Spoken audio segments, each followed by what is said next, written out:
Hey everybody, it's March 3rd, 2026. Welcome to the Giant Bombcast. I'm your host, Jan Ochoa, constantly surprised by the passage of time, but here to help guide me, co-captain of the ship, Jeff Grubb.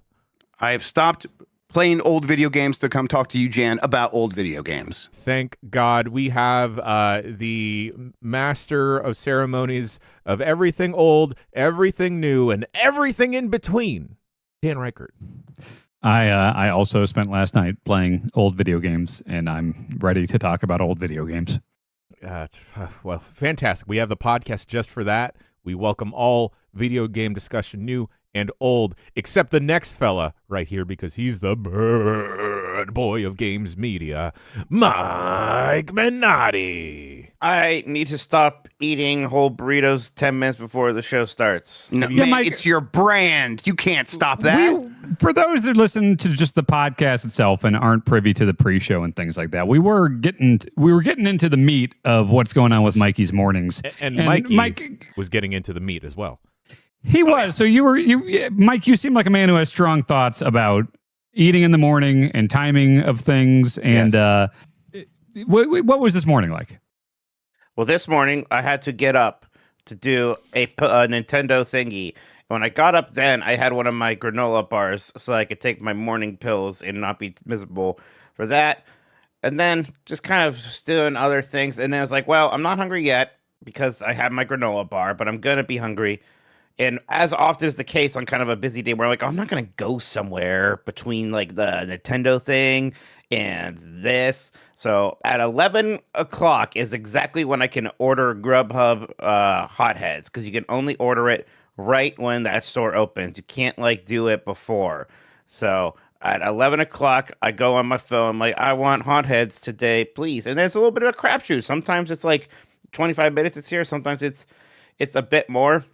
And honestly, I got distracted just being on the internet, and I think it was here like 10 minutes before I realized. So I think I got that thing at 11:45, and then was like, what did I get? I think I went to the bathroom or something too, so I didn't even start eating that right away. And then like it's like it's like time to eat my burrito. Oh shit, people are in Discord. So then I started that thing. I basically took the first bite as I joined the Discord call to get ready for this. Yeah. You're like, it's hard. Has a burrito ever breached the perimeter of your bathroom? No, I don't take it in there. What are No, you that's asking? me. If he's Like, carrying a he's in a burrito, hurry, just chowing down, and he's like, well, I got to go in the bathroom, and like, having it in one hand while he runs in the bathroom. Yeah, I mean, burritos are portable, but I don't want to walk around with them. There's too much rice and stuff falling out of them. Like, I'm going to eat. Wherever I have sat down with the burrito, that thing is getting finished there. I'm not taking it around. The efficiency of its portability, like as soon as you start thinking about the logistics of the rice flopping around, it's like there's no benefit to this. I'm going to pay for this later in cleaning up time. Now, I feel like the four of us here are burrito aficionados. I've shared breakfast burritos with all four of us before. Jeff Backler, by the way, is out on assignment. I need to ask y'all, what is the burrito tech in attacking the first bite of a burrito, right? Say a burrito standing tall. Where do you attack that? Do you go straight top left down corner. on it? Top left corner. Okay. I just try to find a corner. I try to find the largest, most protruding corner. Now, any corner on the top of a burrito could be the top left corner if you turn it. So I guess, I might actually come at it from that angle. Well, the folds have to be at the bottom when you're holding it. They got to be. Well, both sides are folded, but one side will usually be more tightly wrapped up. So I look at both sides, and whichever end seems tighter, that goes on the bottom. Is it in foil for you guys? It's still in foil. Sometimes it depends. I mean, some are, some aren't. Mine's always completely out. I always eat. Why? You go full raw dog? To what end? I don't know what's the end. Are you getting out a fork at some point? Is that your strategy? No, I'm pretty. I just focus really hard. I'll keep it all in there. Now, look, guys. Also, my burritos maybe don't have quite as many little wet particles in it as yours do. Right. Yeah, You have rice, right? Yeah, they got the. Yeah, I have to but the worry about rice the is rice, sticky. basically. Yeah. Now- I think it's if it is fine. the type of burrito that comes in foil, Yes. I think you need to kind of utilize that. Like if it's a big old hunky Chipotle or Especially Qdoba, with tomatoes and stuff in there. Like I get what Mike's saying. Yeah, it's right? less But of a then there's like Taco Bell ones that are just like, it's a smaller one. Sure. It's a Yeah, cheesy right. roll up. It's a cheese and beef burrito. Sure. That's fine. That's easy. Okay. Know? Now, if we're going with like a burrito that is wrapped in foil, this is something that I do personally, and I've never shared this with anyone, but this is a safe space between all of us and I guess the internet. I squish the burrito a little bit and decide from there which side to start on. like an avocado. Like, well, which side's ripe? Yeah. And generally, I'll start on the softer side because I want all the meat and stuff to like kind of stew at the bottom. Have I told you guys about my French fry squishing? I think so. You squish two together. Go, No. explain it again. As a child, now keep in mind, save the crispy bits. No. As a child, and I'm talking like I had McDonald's almost every day as a child, like for most of my upbringing. And so tens of thousands of fries I've done this to. For some reason, I thought it made it taste better. If you take the fry, you fold it on itself, you fold it again, until it's like a little squishy, potatoey, oily ball, and I would eat it like a little ball, and I would do that to each one of them. This is what you did to Starburst too. You just had a fascination of turning things into balls, right? This is not the first time I've heard this. People like to squish bread and like just eat slices of bread, and I've heard that before. I never looked it up. I just looked it up. Squishing bread concentrates its flavor by forcing out air, creating a denser texture that feels more satisfying, doughy, and moist to the palate. And I bet the same exact thing is happening when you do that to the French fries. I think and it also, I was never happier as a child than eating McDonald's French fries, and so I think it also extended the pleasure. I was edging. Dan, please finish the sentence. I was edging my French fries. Right, folks at home, you can support all of these shenanigans by joining Giant Bomb Premium. Jeff Grubb, what's other ways that they can help support us over here? Yeah, you know what? You could tell a friend about this website, and then if you're really excited, you want to ensure we can keep doing what we do over here, you can go to giantbomb.com/join, become a premium member, gets you ad-free versions of an episode like this, as well as our other shows, gets you Grub Snacks Premium, which I'll probably be recording this week today. I think so. And then you'll also get 9 lives of Mr. Mistopheles. This is The Run. We're doing Who Wants to Be a Millionaire 3rd edition right now. Regis is the real star. You're going to want to check that out. There's plenty of cool stuff, including a new Marry Me Tomodachi happening this week. You can get all of that as part of premium. Go to giantbomb.com/join, please. And thank you to everyone who has come through and supported us. We see it. It means the world. You're the best. I say it all the time. Best audience in gaming. And I mean it because you put your money where your mouth is and seeing what you want to see on the internet. And that's us. And gang, we still have more stuff marinating and cooking behind the scenes. There's almost a show that's completely done shooting. Actually, it's filmed. It's filmed. We just got to throw it in the post. That'll be very soon. Will be announced and released. Yes, they have to sign the release. The person you did this with, right? We have to still convince them that that's okay to put it out. Right. I'm working with them on that. Okay, we didn't actually tell them they were going to be on the show. Right. Yeah. Gang, I don't think we've talked about this, and I think it's safe to say we can talk about this because I booked travel for it. But we will be at PAX East this year. Surprise, surprise. So we don't know the specific dates in terms of timing of the panels, but rest assured we will have panels. We will be there. So if you were going to PAX East, don't be a stranger. Say hi. And if you want to be a stranger, then just politely wave from a safe distance. Gang, boys, anything else you want to talk about before we get to video games? I was going to say it shoots spit wads at Dan, but I'm going to say don't do that. Please don't do that. I will get PAX enforcers to tackle you. Yes, he will have you dealt with. Right after they're done kicking Jeff out again, they will take care of you. Yeah. God, that's right. Oh, man. I forgot about that. Right. God, that was weird. Okay. Chuck Tusky wants us to mention that the premium videos RSS feed is up. Yes, if you are a premium subscriber to this website and you know what RSS is, congratulations. A lot of people don't know, but you can plug in your premium API, get all the videos downloaded to whatever RSS reader or ingester you use, so you can get all those videos straight to your pipes. Really simple syndication. That's what it means. What's that mean? What is really simple syndication mean? RSS feed. Really It means simple really simple syndication. How do you, if you wanted to, like this, let's say I'm a listener and I hear, ooh, I'm premium. This sounds good. What do I do with that? You go to Giant You know what, Bomb. Dan? I actually think these are excellent questions. Thank you. I'm not gonna let you. Thank you. I'll let you. I'll be I'll brave. Yeah, I'll be brave. No, yeah. Yeah. Jan said a lot of people don't know. What is it? You go to Giant Bomb and like there's a premium podcast feed or the premium video feed. You can find that on the toolbar up top. If you're signed in, you'll get a premium link that you can then take to like your podcatcher of choice. So I use Podcast Addict. If I were to just like open that up while having that link copied, it would be like, oh, you want to add this, don't you? But you can also just hit a plus button and it will take that RSS feed, put it in there, and you'll get the ad-free versions of the shows without having to like, download the free ones or without having to go on the website. They'll just show up on your device if that's what you want. It'll do podcast apps will do video. Yeah. Yeah. If it's a video feed, yeah. Yep. Oh, okay. Yeah, that's how I used to listen to the One Up show, I believe. Yeah. My iPod video or whatever the hell I had. Man, Yeah. shouts out the iPod video. Yeah. Yes, Lazy folks, Sunday. if you go to giantbomb.com, right in the top right corner, there should be these Wi-Fi looking bars pointed 45 degrees. Go hit that. That should link up. If you're logged into the website and your premium, that'll get you the specific feeds. Gives you all the need. links that you would need. Yep. And, shouts out to Chuck. Also, hey, special shouts out to Sean. Special shouts out to Will. I have a great day working at this website pretty much every day. That's right. Boys, burrito talk. Are we finished? Do we want to move on to anything else? There's only a couple video games to talk about. Yeah, I don't look at the burrito itself. I look at the foil. I'm talking exclusively foil wrapped burritos. And then I'm like, which side of the foil is sturdiest? And that becomes the base, so it can hold everything together. And then the looser side, I peel that and start on that side. And then I just put a dab of Tabasco right there on the corner, and I bite the first bite has to have that hot sauce on it. That's the strat. I just take it out.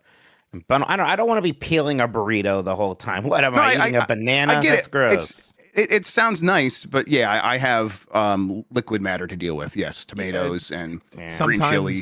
Like I don't finish the burrito in one sitting, and I need to rewrap it. Right. Yeah, I keep the foil. If I'm taking it out of the foil, I am keeping the foil top and everything so I can mush it up and put it in the fridge. Yeah, definitely. Yeah. Burritos reheat great. You do a little bit in the microwave to make sure everything's heated through, and then you throw it in the air fryer to make sure the outside's crispy. Yep. This is probably another me problem. I don't think I've ever not eaten the whole burrito.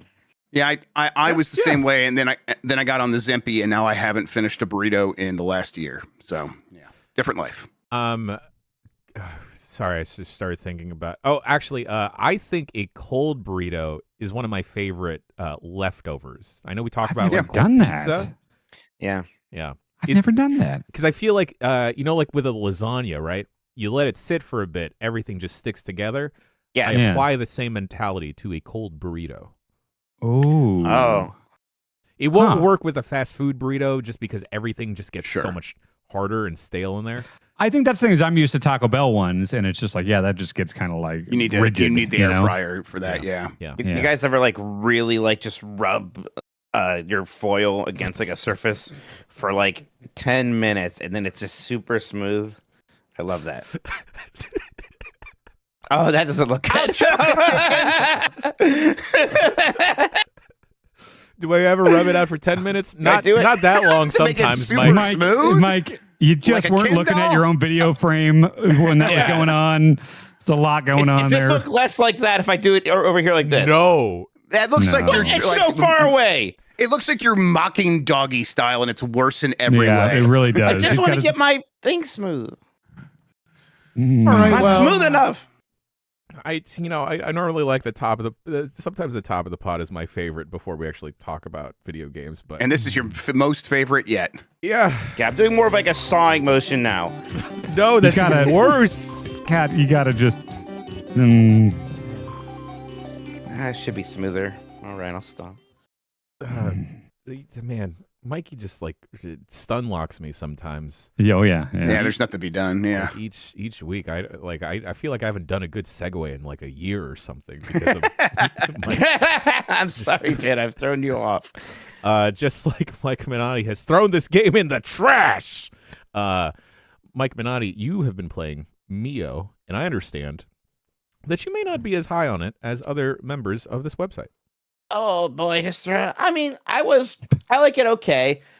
I was sticking around with it for a while. I bet I played for like 4 or 5 hours. And I know I kept waiting for it to pick up a little bit. I'm usually somebody who minds a slower pace.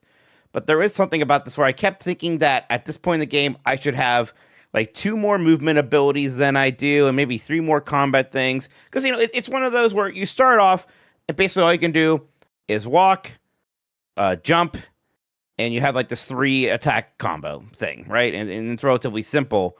I'm like, okay, I'm going to start getting some stuff though, and that's fine. And you have this one spawn point, and like from the very beginning, from this one spawn point, like, a lot of Metroidvanias will kind of have like the first relatively linear section. It seems like almost right away there's a lot of different paths you can go to, and they reach certain bosses. But even like fighting these bosses, I often wasn't necessarily getting much. I opened up a store, the guy who was selling some upgrades, and then I bought like all of those upgrades almost immediately, and it's been like 4 hours later and he still won't restock so I can get some other things. I fought one boss, and I got this ability where I can kind of do a little bit of a grappling hook thing, but it's when there's a grappling hook I am there. That's fine. Like 4 hours in, I finally got a counter button, and that was nice. But I felt like I fought like 5 bosses without that. It was kind of 5 bosses of just jumping out of the way and attacking them. Oh, you start with the double jump. You do have a double jump. See, that's their mistake. They should give you the double jump very late. Yeah, that's the big one. That's the main event right there. Yeah, that's the main event. Chuck said skill issue, and that's funny. I have that coming. But actually, it kind of is a little frustrating because, like, I got a second spawn point when I was like playing last night again, like 4 or 5 hours in. I feel like maybe that's exaggeration. I don't know. But it's a lot of going relatively deep in this game, and then you die, and then you go back to that one spawn point. So, yeah, it didn't feel like I was making like the progress was. I had a similar experience to you, Mike, where it wasn't off. It was just different than what I was expecting. I like the idea of pushing out into the world in a Metroidvania, and feeling like it takes a certain amount of getting over the hurdle to get to that next save point. But that's an important like milestone that I want to get relatively early on, and I want to feel like I just overcame a little bit. It's like now I know, okay, so the game is going to dole out these feelings of advancement at about this pace, and I can sort of count on if I were to push out into the world again, it might be a little bit harder, but I can expect maybe 10, 15 minutes, I'm going to find another save point. And I didn't have that, so I kind of didn't have much to grasp onto, and I wasn't necessarily loving the base gameplay. Question for you guys. I know we've talked in the past about like JRPGs having a slower start and kind of having patience of like, okay, well, 10, 20 hours, that's when the game opens up. But with a Metroidvania, where is your barometer of like, okay, no, it's got its hooks in me. I'm going to stick in for the long haul. I mean, I'll allow a little intro narrative sequence, like Super Metroid kind of a thing, right? Most of them have that. Like, okay, you can do your little intro thing. And then maybe, again, when you start the game, even Silksong was like this, where almost the first act was almost surprisingly linear in a way, and then kind of opens up a bit more later, right? But I do think that even when you do just have kind of your jump and your attack and not much else, it should feel good as a baseline, and then you start getting stuff relatively quickly. I mean, like in a Metroid, they usually give you that morph ball pretty quick, and then pretty quick, you're going to get the missiles, and it's just like really a constant evolution and a flow of the upgrades that you're getting. And I like that feeling. Now, I think this game is doing a lot with the environment and the aesthetic and the music, like all that stuff is great.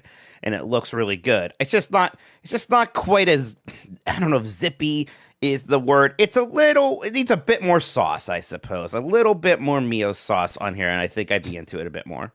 I feel like Prince of Persia Lost Crown was like, I don't remember like a long build up there. I remember just kind of like right away being like, oop, yep, this feels good, you know? And there was like an intro thing where you're at war and then you were like at the palace talking to people. So there's like, again, there was a little bit of a wind up, but it felt good. It also right felt away. like a wind-up. The beginning of this Yeah. game doesn't necessarily feel like a wind-up. It feels like the game. And I'm like, are you throwing me into the meat of it and this is what it is? Or is there more to it after this? And there might be, but it didn't feel that way. So it didn't feel like a launch pad the way some other Metroidvanias can have their intro sequence feel that way.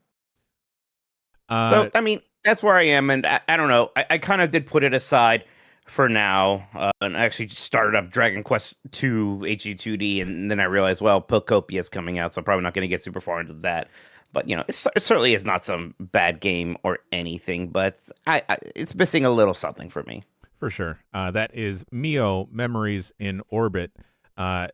We should have actually started with this because I feel like you need to be celebrated, Dan. Because thank you. Of course, you should be celebrated every day. Sekiro. Dan, you have climbed the mountain. Man, I get it. I know I've brought it up for weeks now as I played through it, but like I think it really was at that last boss fight where I was like, okay, this is what I want. This is a perfect boss fight. This is maybe the best boss fight I've ever played in a video game. It's a culmination of every skill you've had to pick up over the last 30 hours or whatever you've played the game. And then the feeling when you beat it is so fucking satisfying. I see what everyone said for so long about it. Like I was so scared of this game for so long just because like I never really took the time to get good at other FromSoft games. And I told myself I would do it here. And again, I said when I started this game, it's because I love Punch-Out and that kind of like learning patterns and counterattacking and stuff. And like, damn, this feels like a modern version of Punch-Out, which to be fair, the stuff I loved about it was the boss fights. You know, there are the things that frustrated me were sometimes around just how kind of opaque the just like, okay, wait, what do I do here? Wait, okay, I talk to this person and then something happens over here. And then like, it's a lot of stuff is obfuscated in a way that like, well, how the fuck was I supposed like this would have been annoying as fuck to review. Yeah. Pre-release, you know, before there were guides or people to kind of help, you know, move you along and stuff like that. Because I don't really care about like all the different endings and stuff like that. It's just the boss fights. Every single one of those I fucking loved, and that last one was the best ever. Did you end up doing the Demon of Hatred? That was the one I didn't. I think I looked at it before I went to the final boss, and I was like, okay, I kind of see what this is, and people were saying like, oh, it's more like a Bloodborne boss fight or like a Dark Souls boss fight. Yeah. When I fun beat in its it, own way. Yeah, my chat kind of egged me on to beat it after I beat the game, and there was a part of me, it's like, boy, I don't know. I did it, but it almost was a little bit of a kind of a weird, like, nah, I felt really high after beating Ishin, and now it's like, go do this other boss who's kind of weird mechanically, and it was still fun, but I don't know. It was almost like I would have been just as fine not doing it. And that was my thought, is that like, especially if it feels like a totally different type of combat and stuff, like I'm fine with just kind of staying the course with kind of that traditional Sekiro style, beating the game, and then if I want to come back and just do a little epilogue episode or something like that, I can do that and fight the Demon of Hatred. Yeah. But what you were saying was so interesting about like you're there for the boss fights, because I've been playing like all these FromSoft games recently, and I kind of feel that way about all of them. I like running around the world and doing the exploring and things like that. Somewhat, but it's also sometimes it can be a little frustrating. Or I mean, like it's great in Elden Ring, like, but where they made that the focus, Right. But I guess I was surprised because, like, you know, sometimes I would vocalize this, and other people be like, "Oh, this is why I like the game. Yes, it's this stuff. It's this exploration, and like the bosses are actually kind of frustrating for me." There are a lot of people who like the obfuscation that Dan was talking about. A lot of people are like that. That gives me an opportunity to go watch 7-hour-long videos about this world, and then I get so much more from that. And it's like, oh yeah, okay, we're just coming at it from different angles. Sure, and that's cool. Different strokes. Yeah. There's something cool too about like that last boss fight. I consider it like a 4-phase boss fight because it's a different guy, and then so 1 phase and then 3 of Ishin, and it's like, you know, I love the multi-phase things because it's like, okay, you're learning one at a time. And then by the time you get one mastered enough to where you can beat this phase, you've seen peaks at the next phase, but you haven't really been able to put it together yet. And then it becomes a thing where it's like, oh, I can easily beat phase 1, phase 2. Yeah. I got to start figuring out what the fuck happens in 3 because I haven't seen that as much. And then, you know, I was streaming and Kayla called me at one point and she told me about, notice he does this. And it's like, oh, right. He does this thing where he does this like jumping back sweep attack with the spear, shoot with the gun, and then he comes in with the Mikiri frequently afterwards, or the thrust that you can Mikiri counter. And it's like having that moment of just that, like, seeing the Matrix and be like, okay, I know what to expect now. He's doing this, guard, fuck you. Like, and you get in there and that feels awesome.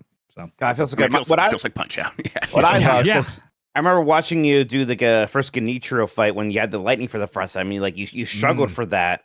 And then your winning attempt against Ishin, you got him with like 3 lightning things. Right? That was the round I got the lightning thing for the first time during that fight, and then I got it 3 fucking times, and I just felt like God. Right. Oh. And I talked about the game being culmination because at that point you don't see the lightning mechanic for a bit in the game. That like finally shows up again. You're like, oh my God, here we go. Yeah, it really is that ultimate, just building off of everything you have learned in that game. Ishin himself, super cool. Sword Saint, what a title. I wish I was called Sword Saint. That's neat.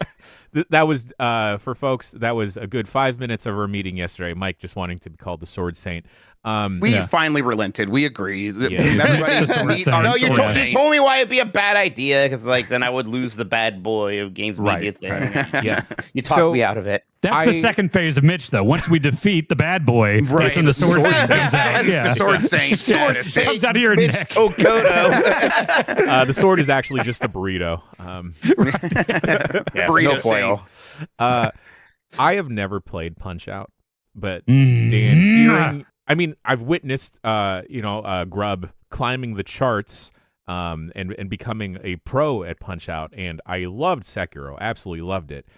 But now I'm curious of like, should I get in a Punch-Out now? Oh, Jan, you can't say that around me.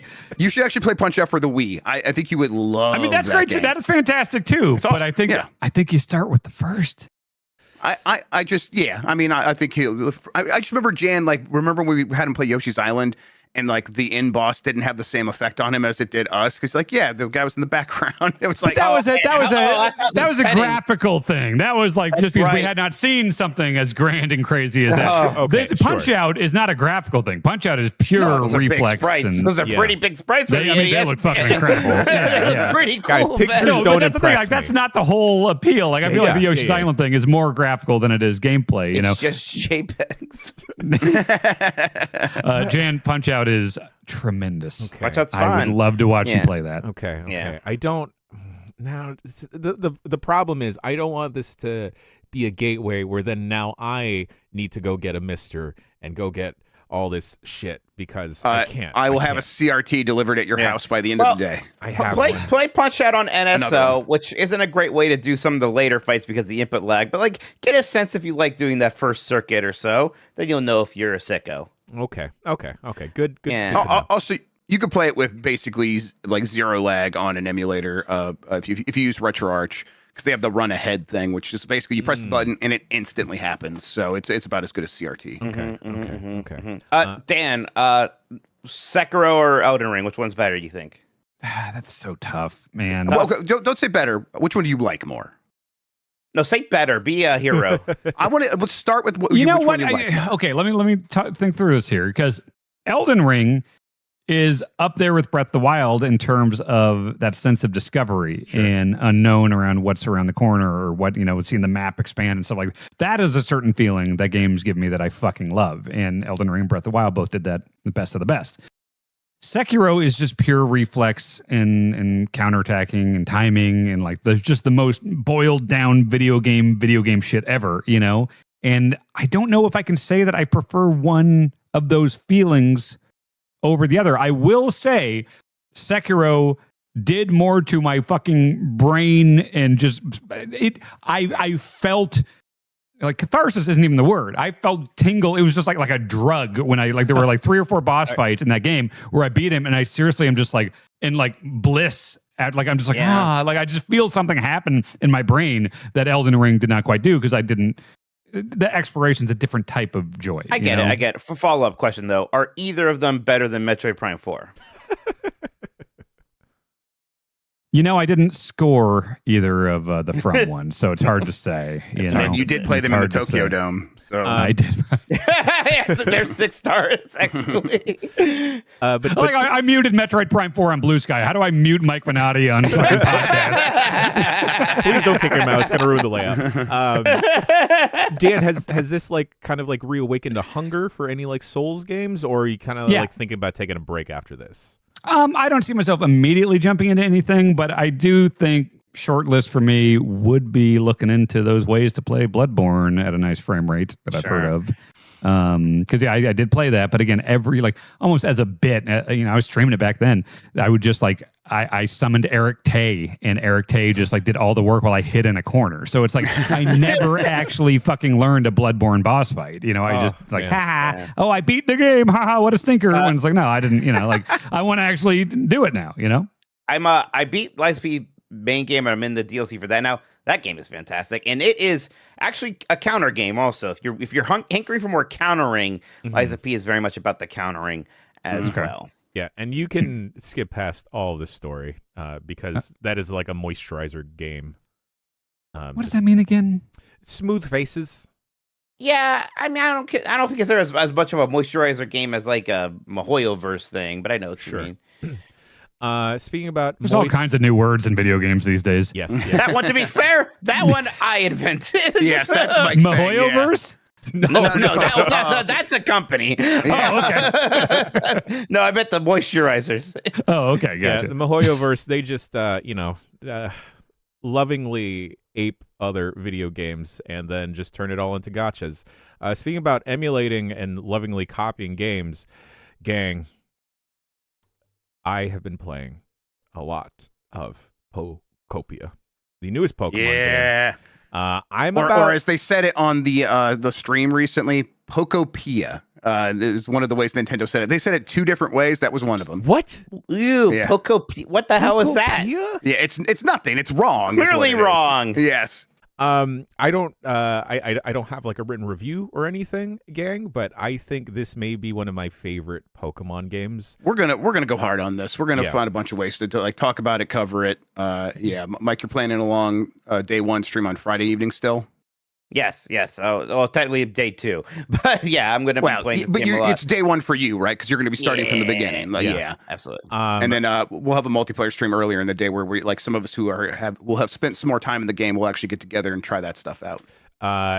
Gang, again, this is one of my favorite Pokemon games of recent memory, and again, I come to Pokemon with a very skewed perspective. I generally like the battling in the games rather than the collectathon or the exploration or the heavy stat wise of trying to hunt for shiny Pokemon. Sure.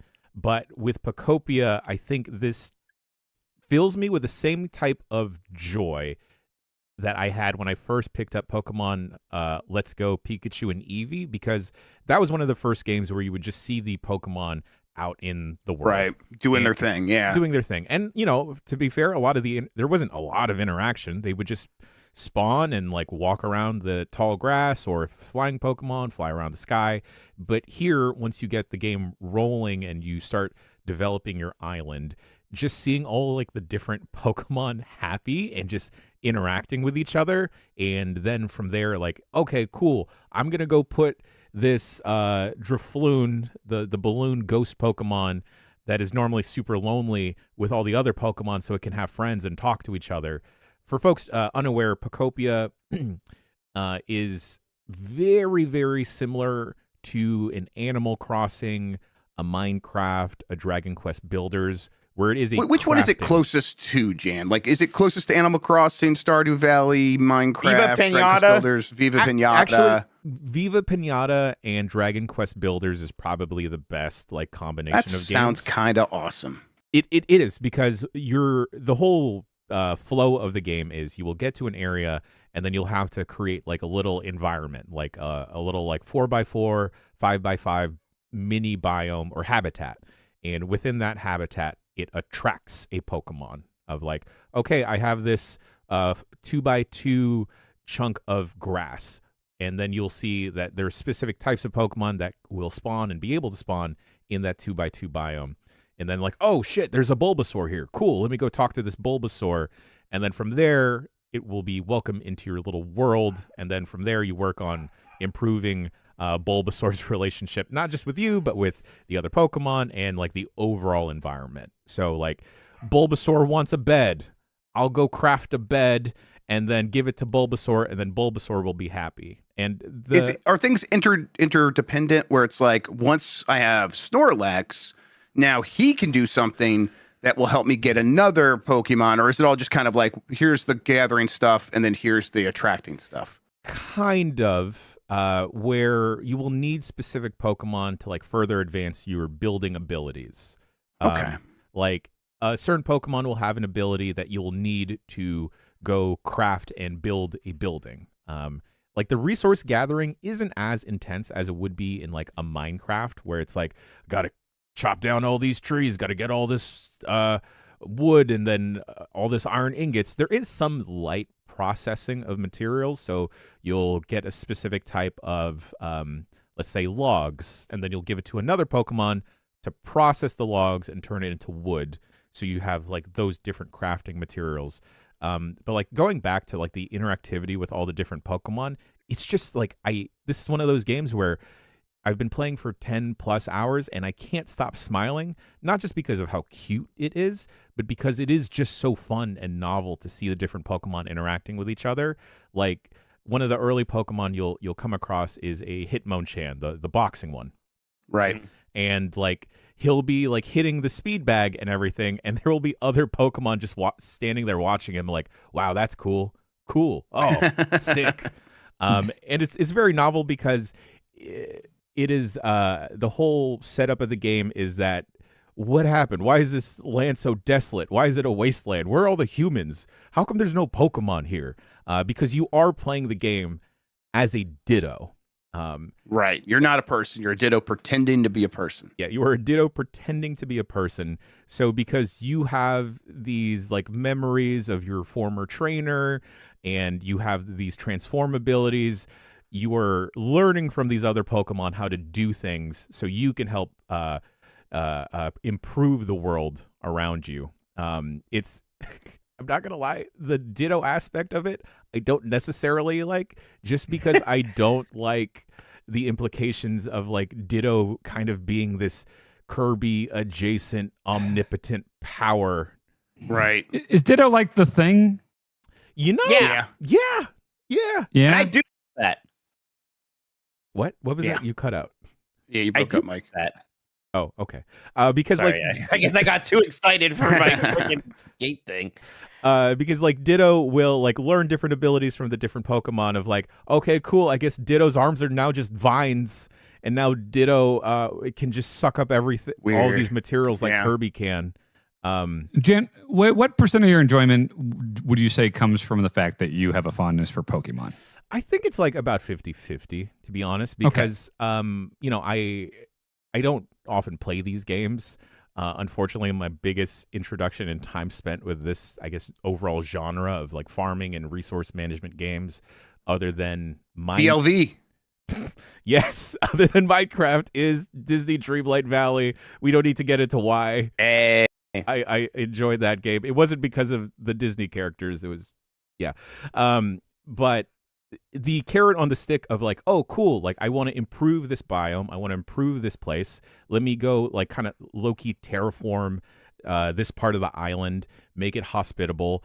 Oh, let me go make this easier for me to traverse. And in turn of me improving the island so it's easier for me to get back and forth from point A to point B, this also helps everyone on the island, like all the different Pokemon, get back and forth, because sometimes they need to do specific things to help me continue building up on the island. And it just it does the management really well of like, here's a big list of things you got to do, and then it doesn't feel insurmountable to like be ticking these things off the list. And if you need the busy work in between, like waiting for bigger objectives or other things to unlock or happen, it doesn't feel like monotonous busy work where it feels like I was thinking it too. Thank you. where it feels like, oh, this is a slog. Why do I have to go collect these things? Because in turn of collecting those things, you're like getting money for collecting those things, or there will be like a different discovery along the way. And like the whole Pokemon wrappings around it is more pleasant for me. But from my understanding, like some of this was kind of present in Dragon Quest Builders, and a lot of folks really enjoy Dragon Quest Builders. So is there a world where it's like, if I like Stardew and I like Animal Crossing, and I'm not anti-Pokemon, it's just I've never cared about it, like, is there a world where, you know, would I enjoy this? I think so, Dan, because I from my memory, like you you really enjoyed Stardew Valley. I don't think the systems are as like developed and as deep as Stardew Valley, but there's enough building, like farming, growing things, and like the different little activities to like stimulate and get those endorphins going of accomplishing things, of like, oh cool, like this is great. And they don't lean too much into the Pokemon aspect of it, where it's like, you need to know this deep lore about Squirtle, but like, oh, just through osmosis, like, okay, that one has fire on it, the one with fire can help me start a campfire, light a candle, just stuff like that. And yeah, it does a very good job at playing with even just like, oh, okay, this Pokemon looks like they can help me with this. Oh, you can help me with this. And it does a good job at like that on-ramp and not expecting too much knowledge of the player. Like if the gimmicks, Grub, since I know you've mentioned that one of them is starting to get into Pokemon, I think this would be a fantastic way to like introduce them into the overall world. Yeah, that's the plan. We're going to be playing a ton of it. I'm looking forward to it. I'm getting the sense this game is going to be huge. Like, you think it's going to like, obviously it doesn't even need to break out of the Pokemon sphere, but or at the very least, could it bring back a lot of people like you who have been on the fence about Pokemon, maybe a little bit, sort of have a broken relationship with the series? Is this something that you think will make those people happy? I think so. I think this will also capture like the lapsed Animal Crossing casual audience that like got really or even the non-lapsed, the people who are still playing that every day. Maybe this is something they can like, okay, finally something different. Yeah, and you know, I have friends that have like gone from Animal Crossing to Hello Kitty Island Adventure, and I think because Pokemon is such a gigantic IP, this will attract a bunch of people, and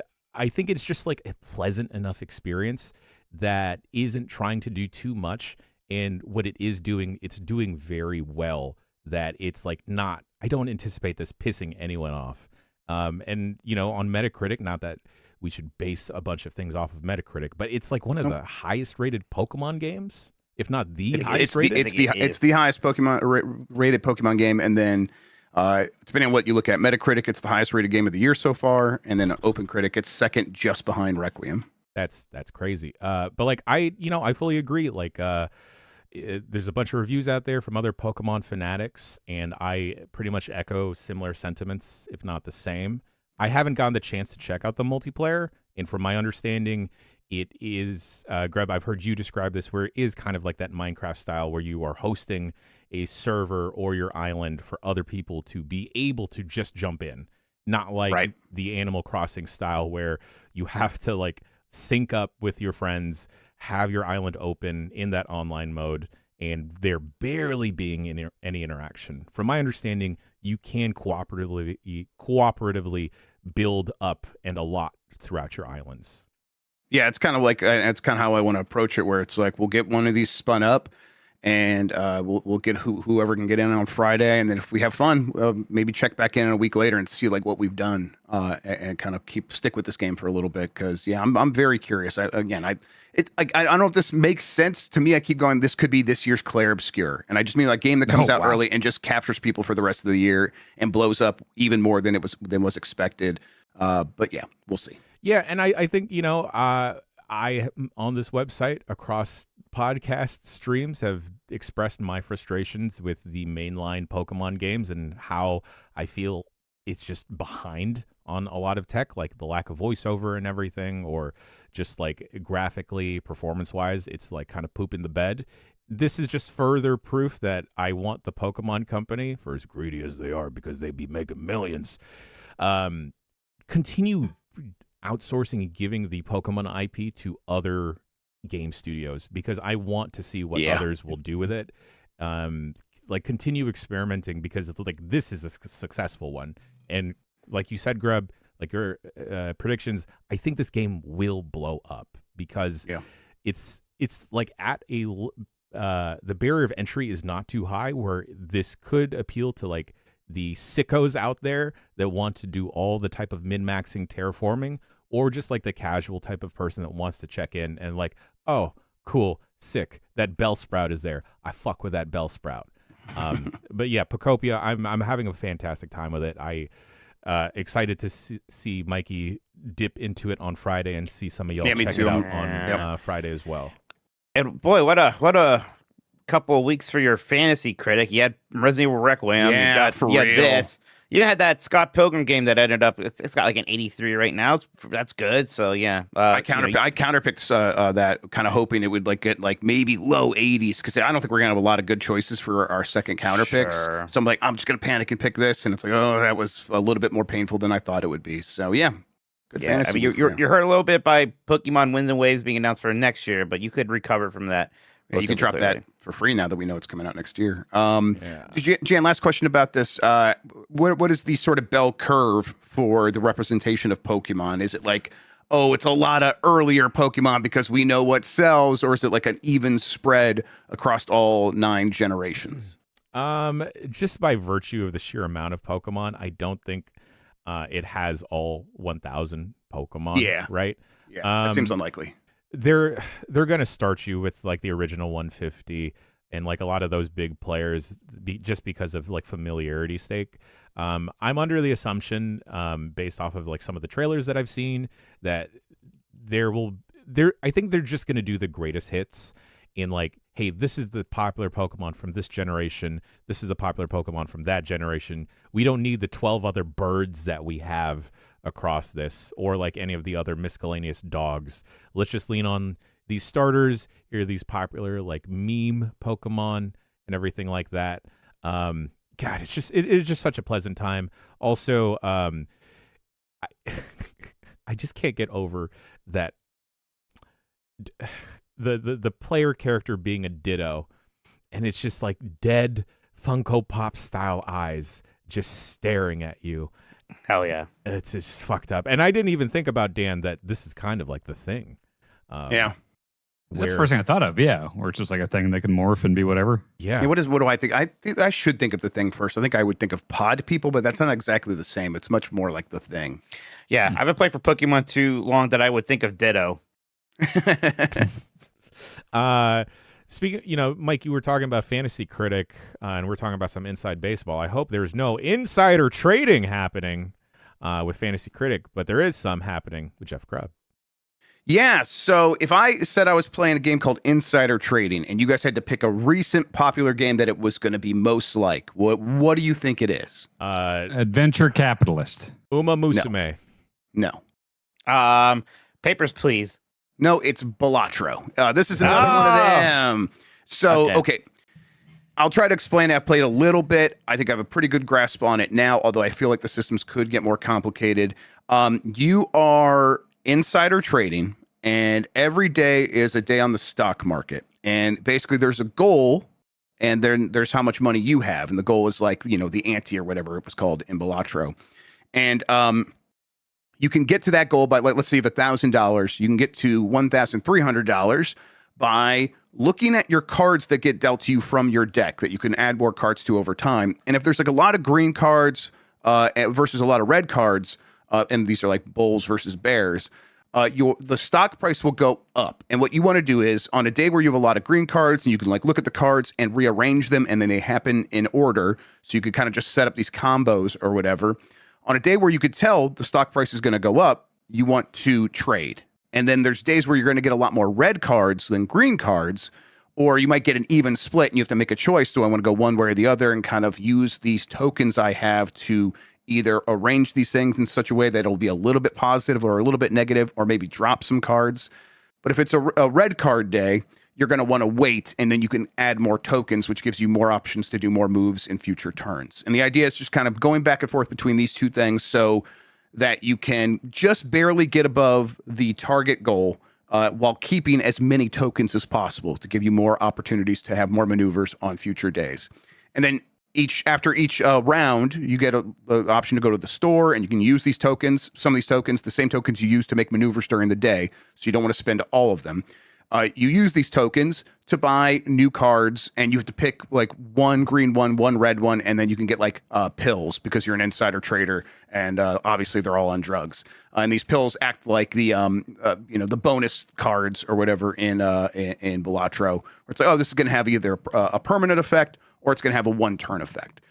All of it's very familiar. I think the sort of setup here is like, if this is appealing to you, it's the exact sort of NASDAQ, oh, there's the money going up line versus there's the red line coming down. It shows you how much it dropped each day.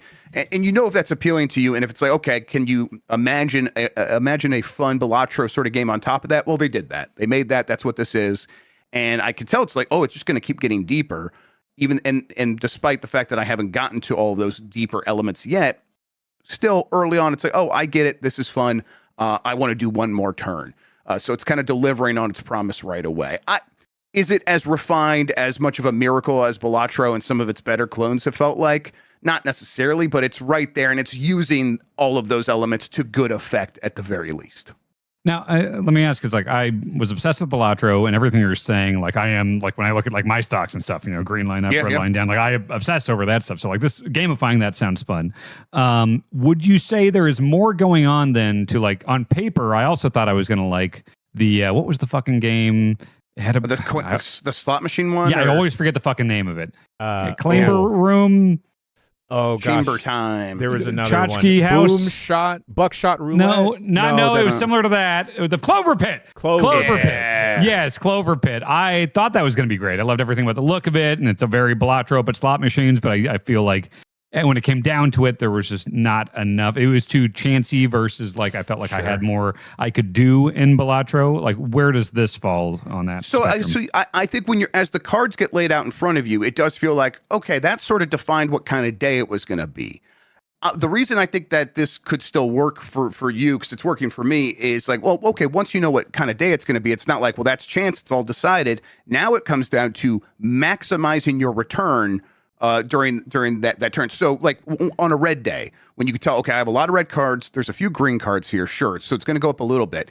How can I arrange it so that, like, let's say I want the price to like drop as much as possible on the first day. So if I have a minus a certain percentage, I want to put that up in the front, because that'll give me the biggest chunk of that percentage will have the biggest effect while the stock price is the highest. And it's like, oh, if I can get that stock price below 100, this card will activate, and it will get a permanent bonus, and it'll be in my deck forever. So it's like, okay, I know what kind of day it's going to be. Now I have a bunch of choices I can make about how to maximize my return on this day. And to me, it's like, ooh, that's what these games are. All these games, most games these days are these compound interest games, where it's like you get resources, you spend those resources or that capital to get more resources. So the next turn that I have those same resources and the new resources, I can do even more the next day.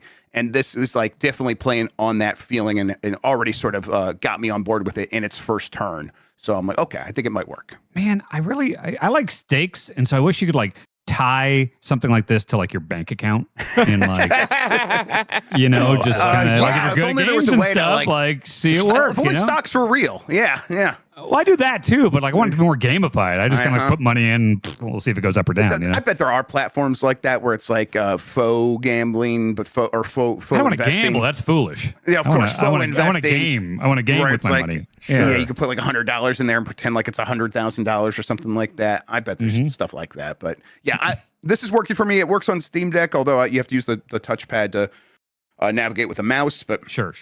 That works just fine. I was able to read everything on there. It's not as trippy as Balatro. It's not as immediately appealing. And you can tell it's like, this is a game that was made by people looking at it being like, oh, I can copy one of those. And yeah, as far as that goes, this is a good one, at least so far.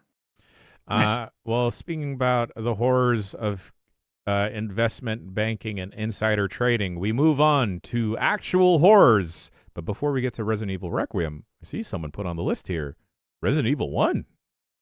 Yeah, I've been thinking about Resident Evil a lot lately. Very in a Resident Evil mood, not by coincidence.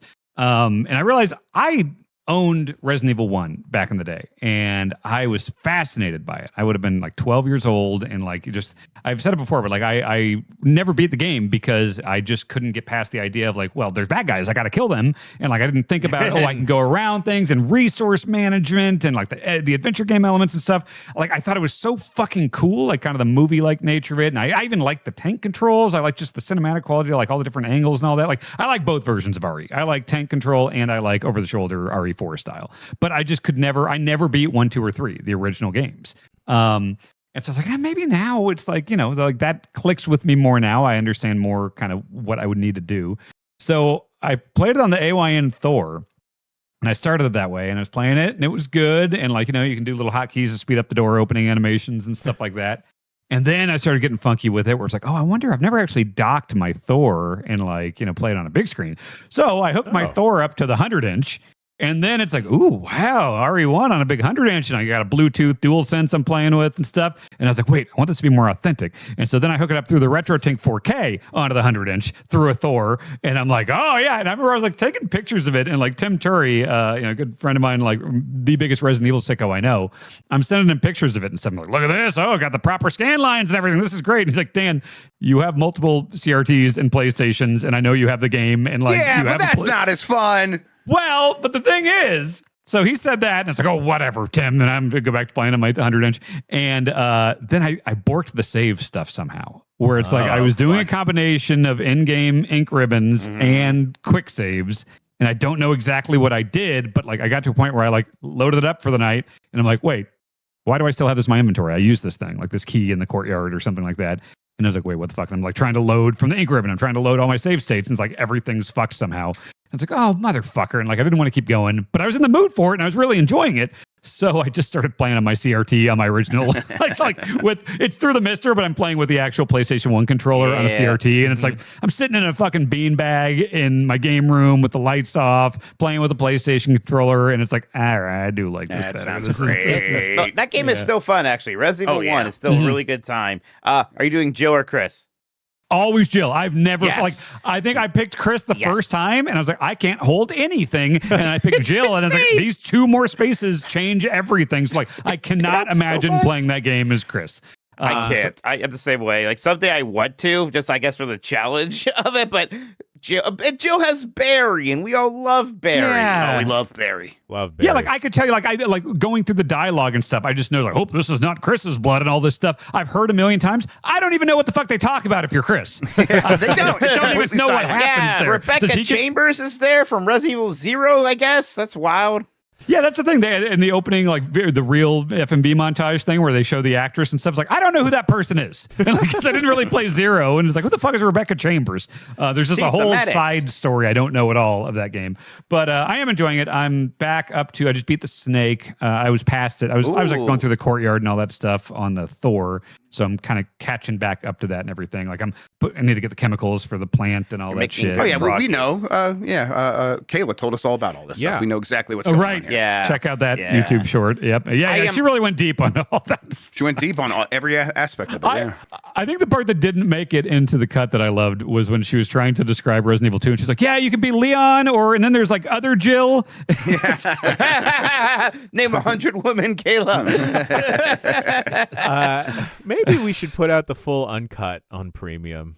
That'd be fun. That's a good idea. Yeah, I mean, because it was one take. I mean, she sent us an 8 or 9 minute one take, and Will just had to like chop it up into 3 minutes. Yeah. Yeah. Oh God, we should do that. I lost my shit with the door, another door. I mean, Spaintown, USA is going to be my vocabulary forever. Like, it's just. I like you immediately started like it started in the 60s. Like, nope. 1998, right there. And then I texted her, and she was like, "I really thought it was in the 60s." Yeah, I was dead set. Like, no, it's a 90s game. And then when we watched it, I'm like, wait. Is it? No, it's not. No. All right. Well, I suggest if you haven't seen that, folks at home, you go suggest the video that Will cut together that is Kayla explaining the lore of Resident Evil to get you up to speed to modern day, because all of us have been playing Resident Evil Requiem. Have we all beat it? I finished it last night. Okay. Oh, you beat it. Okay. There we go. It fucked me up. Was it yesterday in a meeting or something where we were talking about like, should we talk about it again on the Bombcast now that Mike's been playing it? And I think Grub, you were like, we have not talked about it on the Bombcast. Like, no. Holy shit. I feel like the last 2 weeks, it's all I've been talking about with anyone. Like we originally beat it 2 weekends ago because we couldn't stop playing it as soon as we got it. And it's like, I can't wait to talk about it on the next Bombcast. It's like, we can't. And then the embargo lifted after the last day Bombcast. After. Right? Yeah. The day after. Wednesday, okay. Wow. Okay. Mm-hmm. F's on Twitch. It's fine. It's fine. YouTube is still going. We have talked about it in a lot of places, but we've all now beaten it, and I continue to play it. So I beat it right away. Started up with the classic save right after that. Then got like halfway through, and I was kind of like trying to rush through it as quickly as possible, and I screwed myself with like no ammo on the run to go take the person to the thing, and it's like, oh, I'm not gonna be able to survive this. There's just no way I'm getting through this gauntlet. So I was like, I'll put that down. I'll come back, and then I started on PC, played through half of it again, and now I've also played through it halfway again on the Switch too again. So it's like I just can't stop. Yeah. Well, so my question is like, I've always found them very replayable because they're so good at like, okay, here's these outfits and here's these guns and here's these like new unlockables and stuff. And so I guess you have not done any of that. You're just playing on different consoles and stuff, right? Well, I've done a little I've done a little bit of New Game Plus on Switch where it's like, okay, so one of the cool things they do is halfway through the game shifts perspective kind of in a more permanent way from Grace to Leon.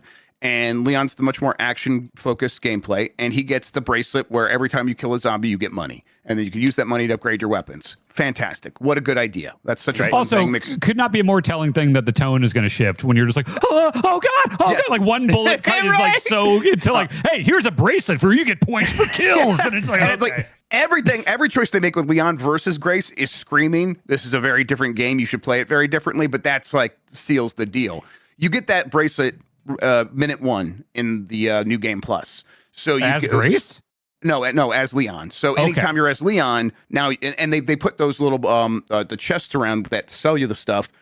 Now those are spread throughout like the Chronic Care Center and stuff like that. So any moment you get to play as Leon, you're like, oh, as Grace, I might try to save a bunch of these zombies for Leon to kill because he's going to get a bunch of money now. And it's like, another new fun way to think about the game that I've already played a bunch of times.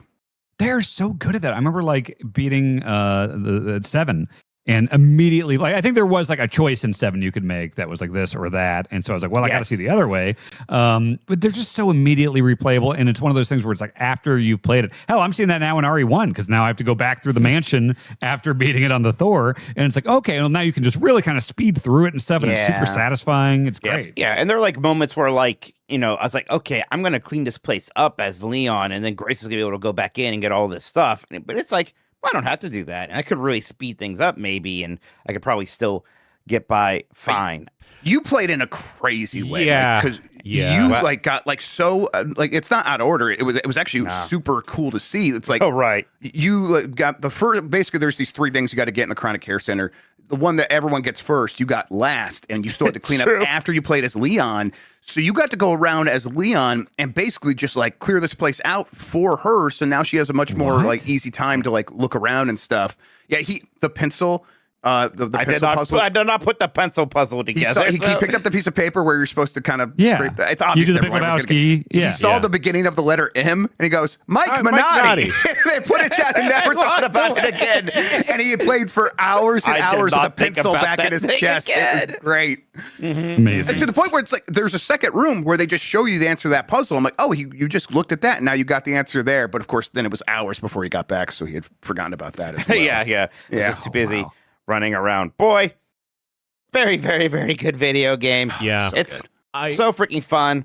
What surprised me is that as much, I'm such a Resident Evil 4 remake guy, right? Like that's my favorite Resident Evil game. And yet, as great as all the Leon stuff here is, I do think that the gray stuff is the best part of the game. Yeah. Like that big long chapter stuff. Yeah, it's like the big long chapter in the clinic was like so classic Resident Evil. It obviously felt very Resident Evil 2 with this big place of like an east wing and a west wing. You're kind of jumping back and forth. Like, the whole game's very good, but like that section especially it's certainly the best, I think, even the first person Resident Evils I've ever felt. It's tough because it's like I don't even want to call it a complaint because the whole game is great, but it's like I want kind of a whole 10 to 12 hour game just as Grace in a big interconnected area like a classic Resident Evil. Like I think that would be even better than how great this game is, I really like the feeling of wanting more from both these sides. So it's like I kind of trust that what they did here was maybe best for this game, but just that you're right. I can imagine that and it's like, ooh, yeah, I want more of these things. So it's like no matter what they do in the future with this like 2-pronged approach, if they kind of keep doing a 2-pronged approach or give me more of one or more of the other, I'm probably going to be pretty happy no matter what. I'll have my preference, which at this point is the Grace stuff. But it's like, oh, this just sets them up for a future where all this stuff is great. The one common complaint people have about this game right now is it's too short. Or like, oh, the $1 per hour. And that's that's standard Resident Evil, 10 to 12. That's like pretty much all of them. I would not add a bunch of hours on top of this game to make it more valuable. And replaying it has been like, oh, this is great. And I kind of hope more, because I'm not a guy who immediately starts replaying games. Usually, most games I do not do that for. It's something about Resident Evil. It's really good at it, and that's where you're going to get a lot of the value. Nor would I want them to artificially like stretch out the game, because I feel like it's paced so well where you are. That's their priority. Just tense. Here's what we do, Grace. All right, Capcom. Here's what you do going forward. You get yourself an Infinity Ward and a Treyarch. Okay. And you trade off. All right. That's what we're going to do going forward, and everyone's happy. And I just think like the whole 10 hours thing, like that's the in-game counter thing for a lot of people. I don't know, like my Steam playtime is like 16.4 hours, which is pretty beefy to me. And then when it beats it took you 10 hours because it's not factoring in reloading saves. Exactly. Yeah. And I'm a big boy, so I played with the ink ribbons on, of course. So there's a lot of kind of maybe lost progress. I was like, wow, nice. Yeah, I know. I'm very impressive and manly. But that was fun. I think you get enough of them early on. It's like a lot of Resident Evil games, but early on, that's a pain point. Then by the end, you're using so much blood to make ink ribbons that you're completely fine, actually. Yeah, it really doesn't change the game all that much because you could just make so many of those.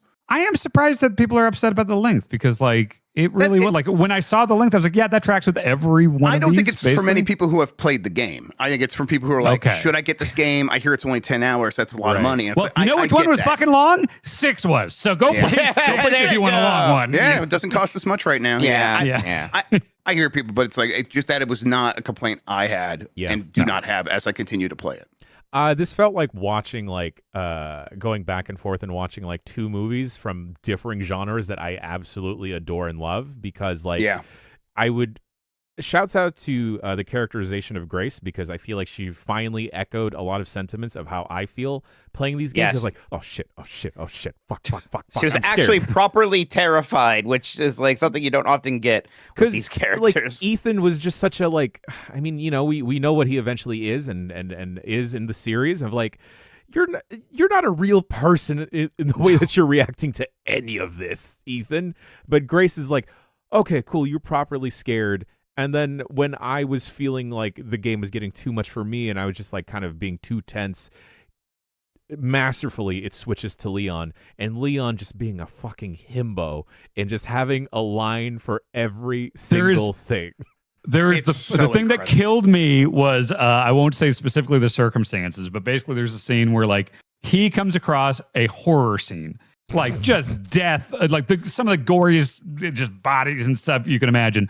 And he watches a video of what happened, kind of that Event Horizon moment of like seeing what happened to the crew. And it is just fucking awful, gory murder and everything. And he takes the thing out, he stops watching it, and he has a one-liner for it. He's like, thought I had a short fuse. That's right.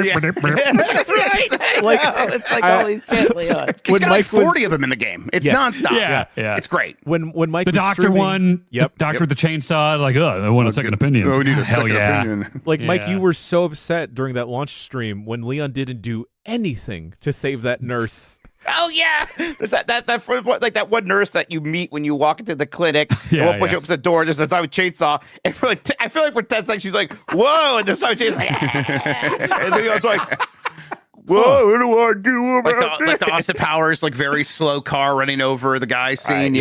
Right. Like Leon's like, I'd like to help you, but you're not a main character. Didn't you see the Min-Max clip of Leo Vader and Jacob Geller? And there's that part where there's that boss character who's in an office. He's like, "You're fired, you're fired," and they decide to use the Requiem on him, and it is just the whole room gets fucking splattered, and it is so fucking violent. The Requiem is the big gun, and when you use that gun, you feel like you use the thing that should be on the name of the title. Like it's I see.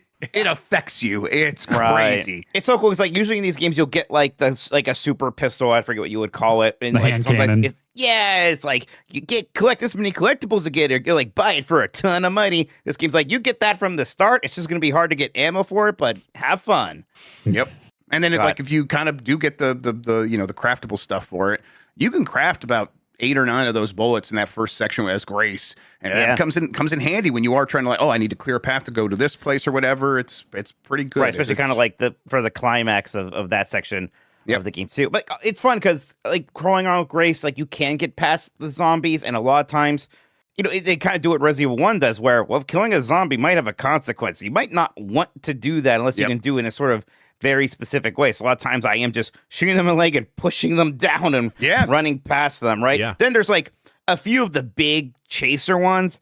And, I love that there's like this kind of instant kill stealth thing, like this shot. And for like the one really big guy, I did one, and like wasn't enough. And I did two, still wasn't enough. Like this third one better kill this guy, and I better get something pretty cool for doing it. And I did get a charm. Like, okay, fine. That feels nice. But you also like, it's clear like, oh, Leon could just take that guy out later. In fact, Leon did take out like this butcher guy that I think other people took out as grace. He only takes one I of think those I took injectors. out almost everyone with grace. I was very meticulous. My I'm first playthrough, crafting so many injectors and Gosh, it just, and also it looks so Beautiful. freaking good. Such a pretty looking game. Like especially some of the lighting stuff. If you're able to playing do on the PC? ray tracing, on PC with the. What's funny was the second half, the Leon stuff was heavier than the first half. I actually had to turn off the path-based ray Same tracing on when Switch too. Yeah, when I was streaming it, but it still looked really good there, though. Of course, but boy, it runs really well on Switch too. Just like to reiterate stuff I've said elsewhere. Surprisingly well is kind of how I would describe it. There are those heavier sections where there's more prolonged, obvious frame drops, but the the G-Sync VRR screen really helps a lot of the times whenever it dips from like 60 to 50. I didn't notice in handheld mode, especially in handheld mode. And then it does run at 60 a lot of the time. Like this is not one of those ones where it's like, oh, it's a great Switch port. It's locked at 30.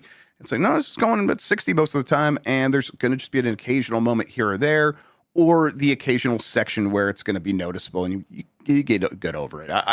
I'm not going to say this is the definitive version that people should play, but if it's where people want to play, you're not going to regret it.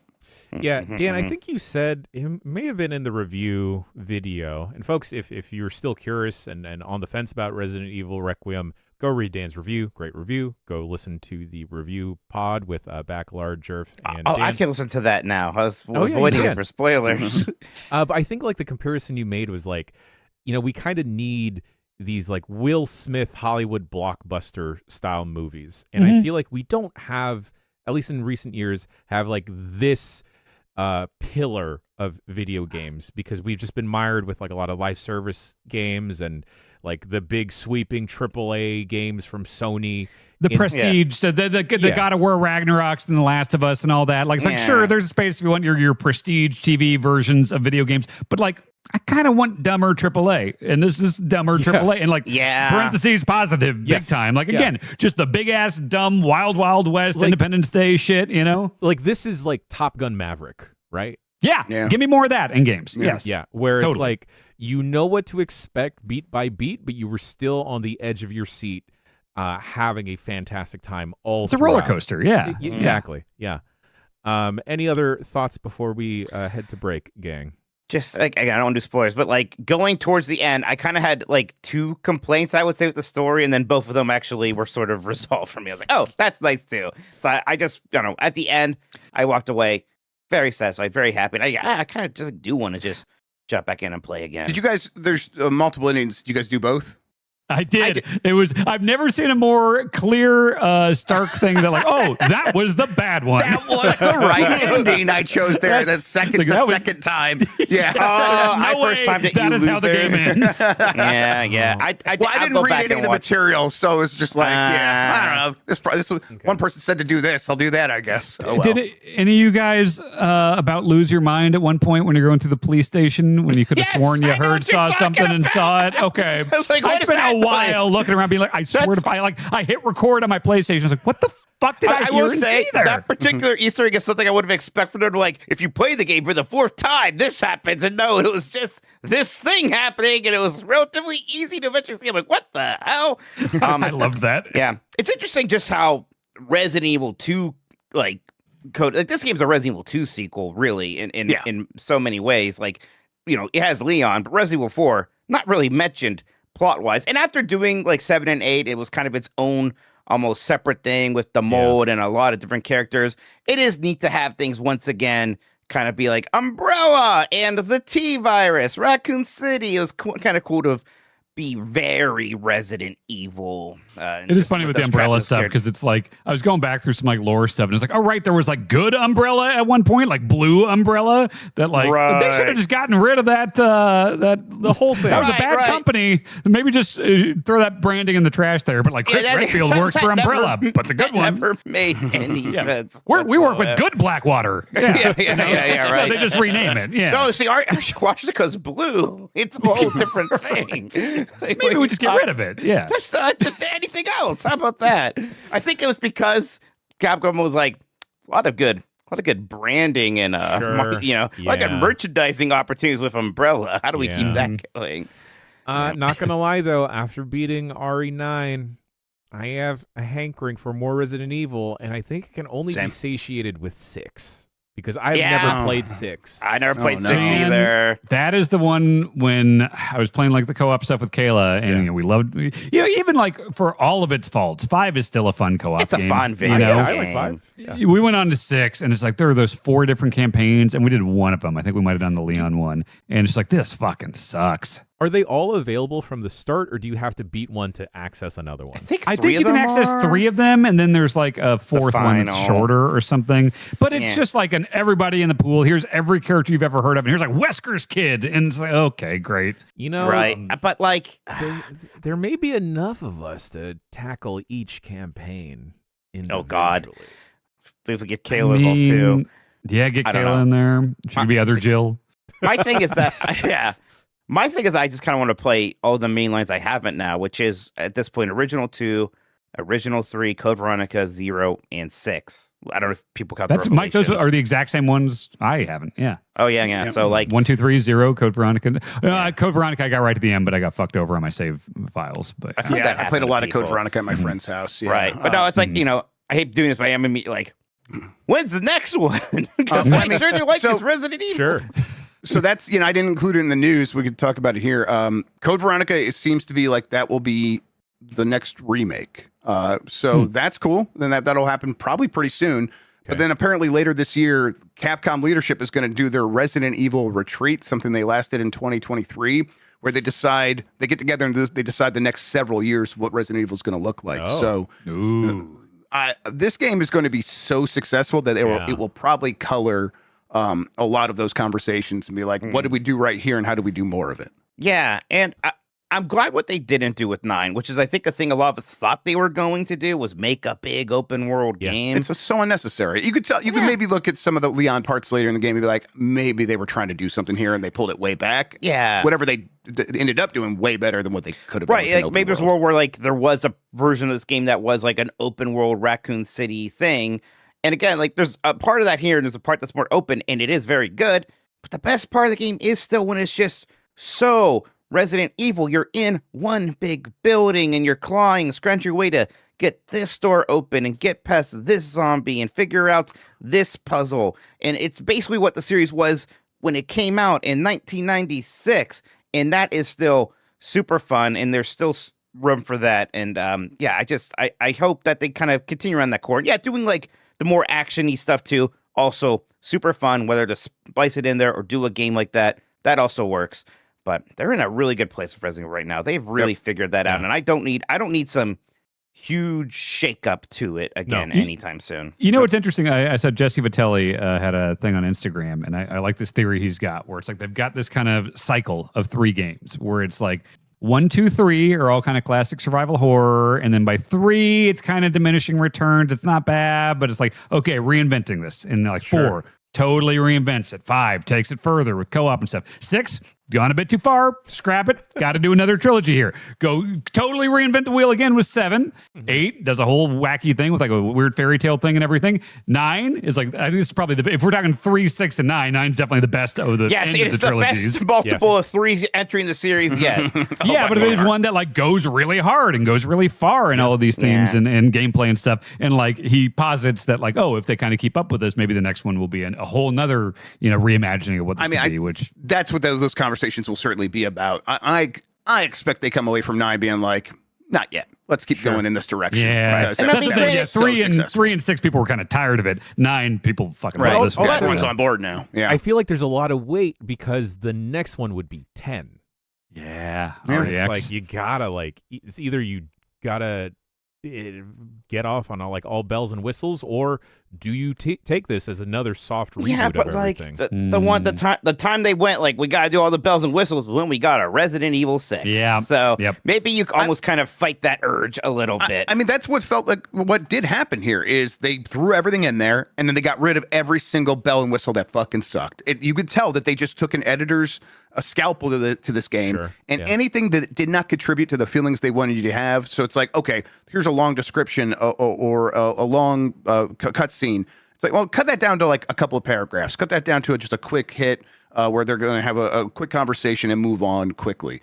They could have luxuriated in their success here and done too much, and you could just tell they know not to do that anymore. It's really impressive, actually. What even the remakes are going to be able to still, Code Veronica, Zero, those are going to be very much the survival horror style ones. At some point, they're going to remake 5, and that's going to be like the 4 remake in the Leon sections here, just pure action again. So they're going to be able to bounce back and forth between these things just through those. Then whatever 10 is relatively easily. Veronica, that's the one on the boat? That's Revelations. This is the Dreamcast one with Claire. It's still very much in the vein of Resident Evil 1, 2, and 3. Without being informed by what was happening kind of the same time. We had 4. 4 happened very quickly after that. But it's like, okay, this is the culmination of everything that happened in 1, 2, and 3. A lot of people really like it. A lot of people are like, it's a bit too much. I thought it was okay. It's funny. I'm a huge sucker for bad guys that you thought were dead unexpectedly coming back. 24 used to do this, and all sorts. It's like, oh god, we thought he was dead, and Liquid Snake died 400 times or whatever, And so there's a part of me that I always liked Wesker, and there were parts in this where I was like, wait, this is a new character. Is that could that be Wesker? Are they going to bring back Wesker? And I think. I don't know if any character in the history of video games has ever died harder than Albert Wesker. Right. Yes. He was drowning in a volcano, and then you're in a helicopter. He should come back because he died. That's rockets into both of his eyes while he's drowning in a volcano. It's my favorite video game death maybe ever. Because he died in such an extravagant way, he's still alive in my head. No. I mean, that's the thing. They fucking Ripley in Alien 3 falls into a vat of lava. They bring her back in Resurrection. You can do it. Lava's never killed anyone. No. That's true. That's true. I don't think Alien 3 and Alien Resurrection should be anybody's North Star for how they treat their media. Yeah. I would pop for Wesker coming back. I think I would. Disagree.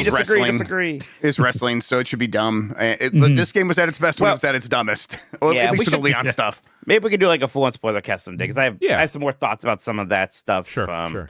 As well. But sounds good. But I mean, this is kind of my argument against it. I think the new characters this game were great. Grace is the best character we had in forever. The voice acting, fantastic. I really liked Victor Doctor as the villain. Was awesome, fantastic. Oh, he was great. Yeah. Yeah. So I'm like, no, we could still do new characters. We don't have to bring freaking Wesker back. It's fun to bring back a Jill and a Rebecca Chambers. That's not what the argument is. I want Wesker instead of new characters. Obviously the new characters are great. Sure. I just think it be dumb in the fun way that Resident Evil is often dumb in the fun way, but.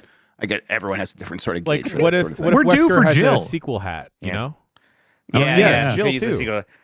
We're so due for Jill, right? We haven't had Jill since 5, and that's a weird Jill. Well, since 3 remake, 5 Jill sucked. So yeah, I mean, I hope we get Jill instead of Chris. When Chris is Chris, I'm like, Chris is more of a goober than ever now. He should keep his role that he's had recently, where he just kind of shows up sometimes. I mean, I'd rather see a Sheva from 5 back than... Actually, she should be back. She's awesome, yeah. That would make me pop more. Rebecca or in some even give me Carlos from 3 also, actually. Sure. I didn't know there was this much Chris, I don't even want to say hate, but annoyance.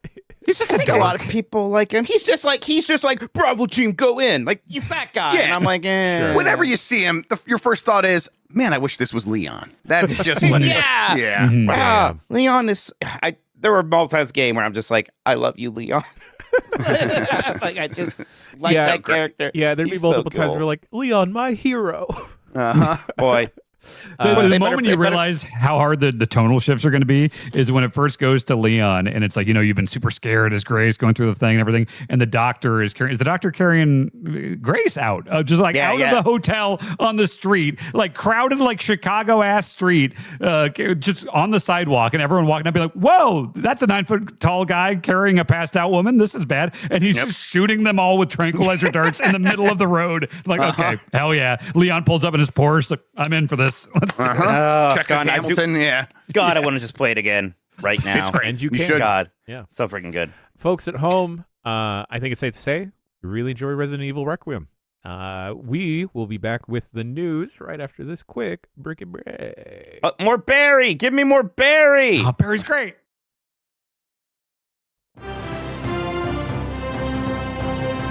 This is Jeff Grubb with the news. Jeff Grubb. Howdy, yeah. Let's get into the news. I'm Jeff Grubb, and I'm with it. Let's see here. First is the Nintendo Indie World Showcase happened today. We talked over it. Thought it was pretty good. Had games like Densha Attack, Moonlighter 2, Blighted, which is a Metroidvania game from the team that did Guacamelee, so that's exciting. Blueprints is coming to Switch 2 now, and Switch 1, I believe.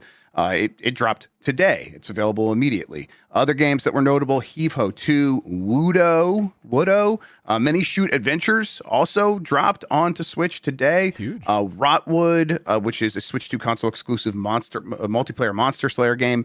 Mixtape, which we've talked about before, that's coming to Switch as well. And then a bunch of other games like Ratatan, which is Patapon, which is the Patapon-like. Yep. Outbound, Unrailed 2, something we've played. Overall, pretty good showing for indie games on the Switch 2. Nothing mind-blowing. A lot of stuff we've known about from other platforms or just straight-up ports from other platforms. Mini Shoot! But Mini Shoot is great to have on Switch. Yep.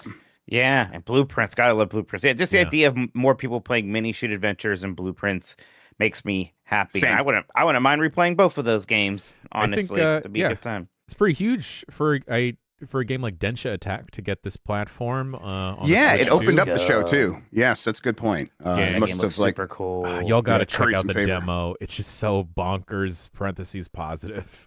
The demo's on Switch 2 now, so I was actually thinking I might just check it out there. Pretty easy to do. So yeah. I'm curious about Blighted because that is Drinkbox, and I've liked a lot of their stuff in the past. Nobody Saves the World and Guacamelee, Mutant Blobs Attack. They've made good stuff, so I'm curious about that one. Yeah. We love being blighted too, so. Do you love being blighted? It's happened to me so he's much. a big fan. Yeah, that's what he's always saying to us. All right, yeah. So overall, Nintendo coming with these showcases. Everyone's still wondering where the big general direct is. I'm still of the opinion we don't get anything of that sort until after at least Mario Day, and maybe even after the Mario movie comes about a month from now. We're about a month out from that next. Yeah, it's early. It's April 1st actually, so it's less than a month. So there we go. All right. Up next, Sony Santa Monica is apparently going to expand the God of War franchise into an MCU-like thing. Sony's Santa Monica studio is reportedly building on the God of War universe with Cory Barlog's next game, the unannounced project. We haven't heard anything about it. We've heard previously that it's going to take place in a familiar franchise, but it might as well feel like a new intellectual property. Now we have a few more details. For example, it might star Faye, who was Kratos' wife, played by Deborah Ann Woll in the games. Didn't know that. And it's going to be more actiony. And this is the reporting. None of this is confirmed. But yeah, okay, that sounds pretty interesting to me, especially of it going in a more actiony direction. Because it's like, yeah, I like those God of War 2018 games just fine, but I prefer the action ones. And the idea of like taking everything they learned from 2018 and Ragnarok and applying that to a game that is explicitly supposed to be a more action-focused take on this universe, cool. When you guys hear this, what do you think? I think the one thing I'm skeptical of here is how this isn't going to kind of feel familiar. I mean, Faye is very much this Norse person in this Norse world. She's one of these Norse warrior giants. Yeah, she's from the giant realm, a place we have been to in these games, and I'm a little bit over like the whole Norse God of War stuff. I'm a little bit over Norse in general. Am I allowed to say that? All the Norse mythology set games, I get a little like Thor. They're just too human, in my opinion. Yeah, exactly. It's like Ragnarok is it a metaphor? Is it an actual thing this time? Right? So Cory Barlog's very talented though, and his team's obviously great. I bet they will make a good game. I guess I wonder. It's not like these new God of War games are like thoughtful, slow think-ums, and they're very action focused as well. Maybe they They're action focused, but Ragnarok kind of tilted things. Like I considered God of War an action series, and I loved it for it. And like 2018, I thought was a great action game. And by the time Ragnarok came around, it was kind of like, okay, I don't really care about this story. I would like more action than story here, And they definitely like their RPG adventure elements to the action adventure genre. All I was meaning by action was going to be maybe more like the original game. I wonder if I'm fine with any that. more like Valhalla at all, because Valhalla was like leaning into like a roguelike-ish experience. Sure. I'm sure they will learn from that as well. My worry is that what they mean is just not as many of the RPG elements and maybe some of the puzzle solving stuff, but that's fine. I feel like there's no way we get a giant AAA Sony game that is not very story focused still. Oh yeah, it'll still have a lot of the story stuff for sure. That's the reason they're doing. That's the whole idea here is spin up another character in this same universe, have this game stand on its own, but with obvious hooks to the wider universe, so that you can then bring all those together later into one super game or whatever. I will look forward to the remake trilogy.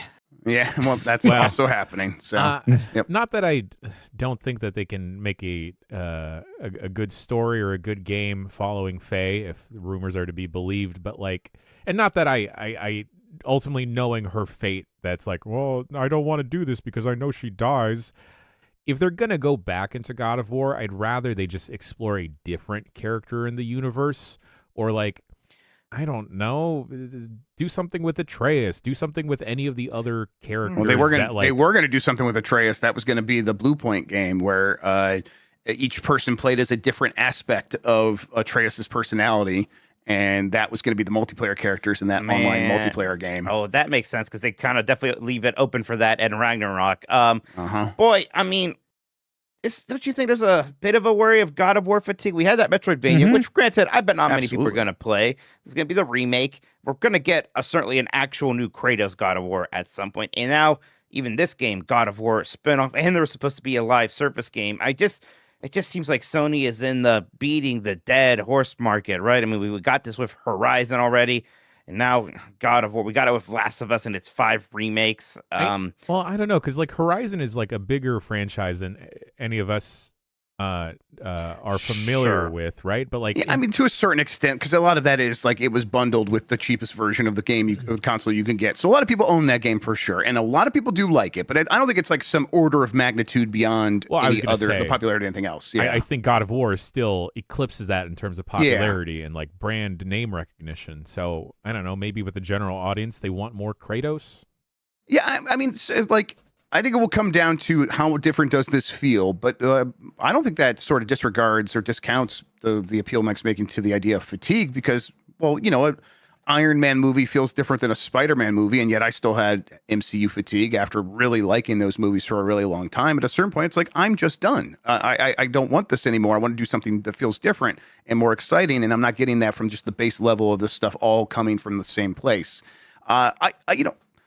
After playing Resident Evil Requiem, a game that I can't stop praising, it's could Sony do more stuff like that? And I don't know if they can, and that doesn't seem to be the kind of game that they would even approve of making in this moment.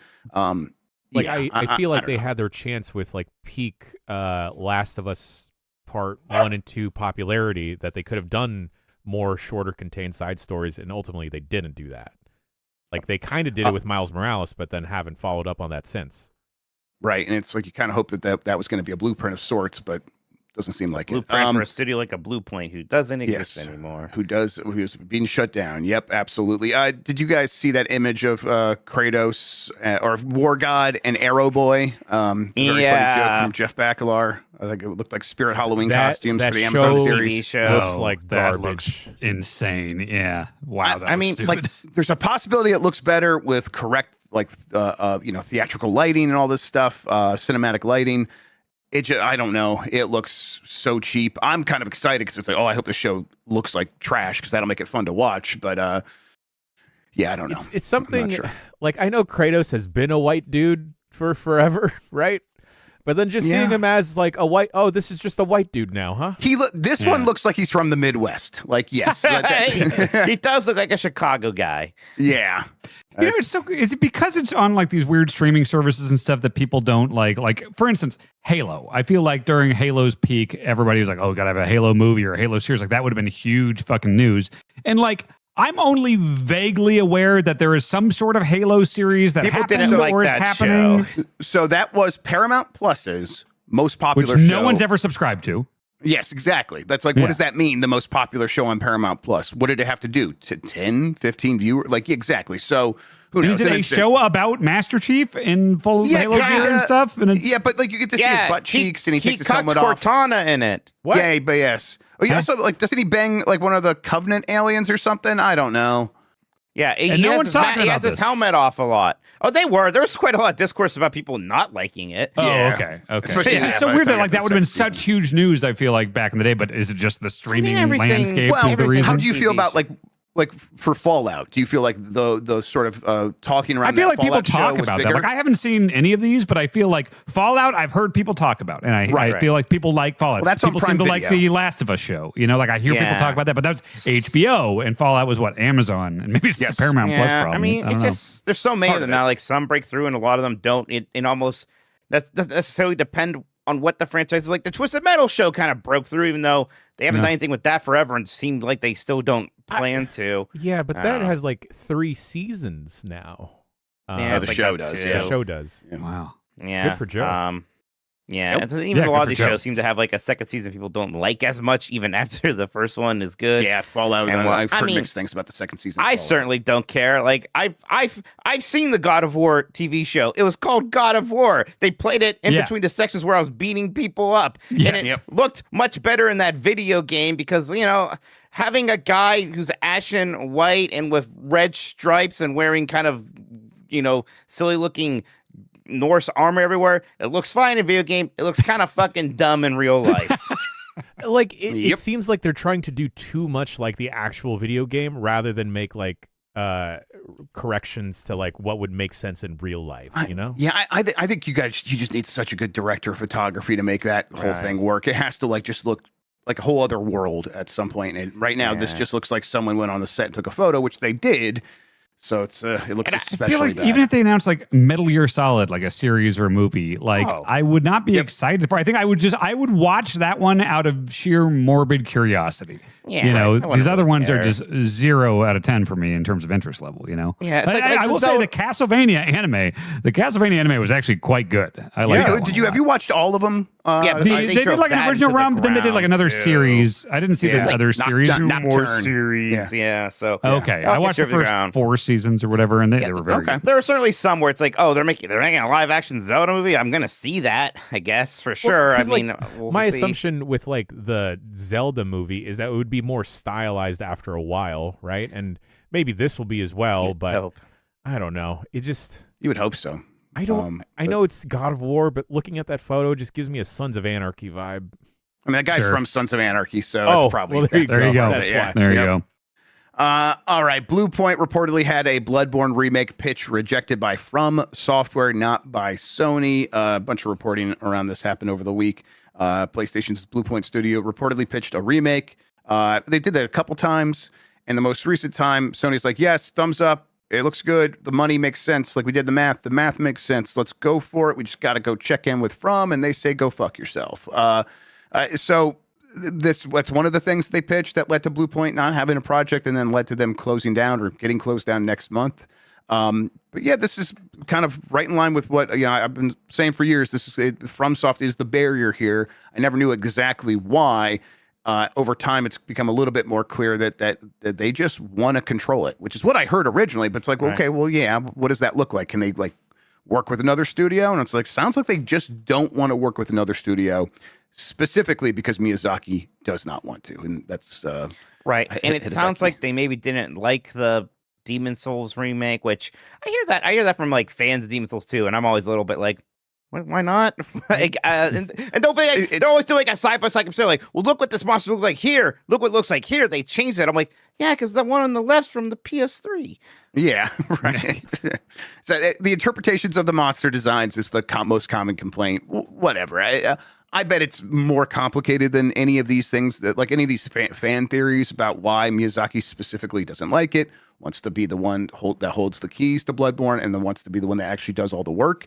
And we don't know all that. But Bloodborne, nothing's happening with Bloodborne because of this specifically. So no remake, no remaster, no re-release, no port. Go get it on PC, play it on emulator, get 60 frames per second that way. That's the thing too. It's like everyone just like, some people want them to just remaster it. That's all people really want. Doesn't even really need a remake. People just want to play that game on modern systems at 60 frames per second, and that doesn't seem like some giant ask. And okay, if they want to be cagey over at FromSoftware about another team coming and remake their work, I suppose that is their privilege. They have earned that at this point. But you're not going to let somebody come in and remaster the game even? That's a little silly.